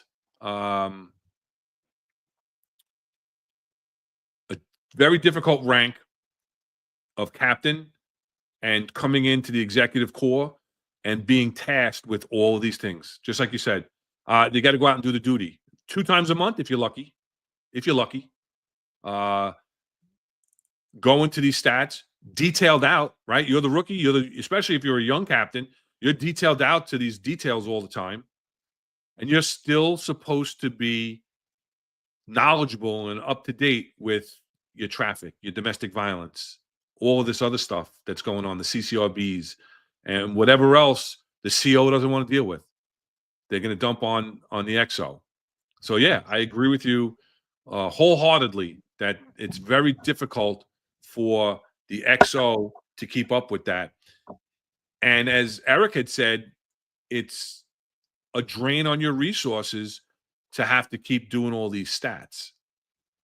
And that does become cumbersome because they don't keep track. They go in their own order. You may get hit back to back to back with different stats.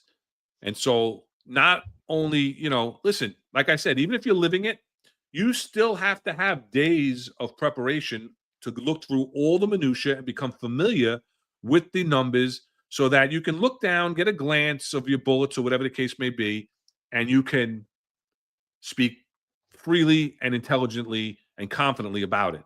So that takes you time away. And you're not excused, except for maybe the day of the stat, you're not excused from any other duties, details, the duty, whatever the case may be. So anything else you have on Compstat or the other stats, or anything else that you think that we didn't touch on?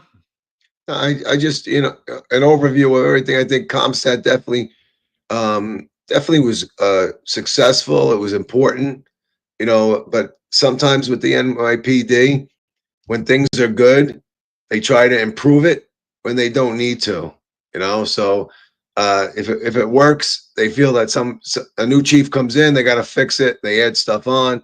It just becomes, expands it into too much. But I think overall, hey, Commissioner Bratton, well, I'm not a big fan of, Jack Maple, a smart man, very smart man, brought it all together. So I give both of them credit for that. I definitely give them credit. Yeah, they absolutely changed the way that not only the NYPD, but police departments around the world do business. Yeah. And whole accountability. And it's not just accountability, it's also about transparency also, because as you can see, we pulled up that Compstat sheet. That's off of public data, right off the public website.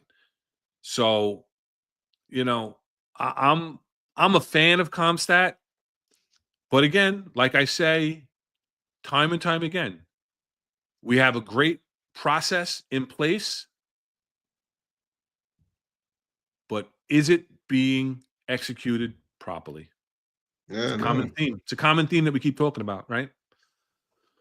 So we're on just over 2 hours. Hit that like, hit the subscribe for us. Get this algorithm going for us. help us out, get this podcast going. We appreciate all the comments, and we try to keep up with it. It's tough. I appreciate Rob hanging in there today. I know you're really under the weather. You could barely talk yesterday when we were talking, and you're tough through it today. And people are going to say, "Oh, Ron Leyson talked all through the whole show and talked over Rob and everything else." But we had discussed this prior and knew that this was going to happen. And we even talked about we know one show that's going to come up that it's going to be the Rob LuKach show. Rightfully so, because of your experience from your time on the job and your expertise. That's a little tease, but we'll get to that. So just let's not forget the rest of the Finest Unfiltered family. Tomorrow, special show, even though it's a Thursday, 0805. John is going to be on. He's going to be interviewing Athena Clark. She's running for city council in District 46 in Brooklyn. She's running against Mercedes Narcisse. She is a former Department of Education teacher, first-generation American with family from, I believe it was Jamaica and the West Indies. And she is running on the platform that pushed her into public because she was terminated from her job because she refused to take the vaccine. So obviously a lot to talk about there tomorrow with John, probably another excellent interview. He had a great interview this morning. Please check that out with a real pillar in the law enforcement community. And, he continues with these allowing politicians come on and give them the platform. The Finest Unfiltered is a First Amendment platform. We give everybody the opportunity to speak, whether we agree with your views or not.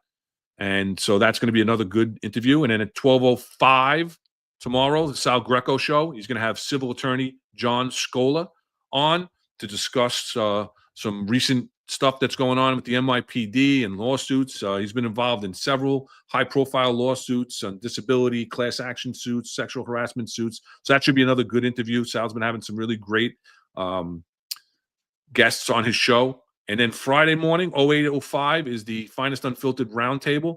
Going to mix it up this week, and we're going to be back on with John and hopefully Eric if he's recuperated from his trip, from everything else. But if not, Rob, myself, and John will hold down the fort. Eric needs that rest. And that'll be Friday at 08:05. And then we'll be back again next week, Wednesday, at 5:05 p.m. for the Finest Unfiltered.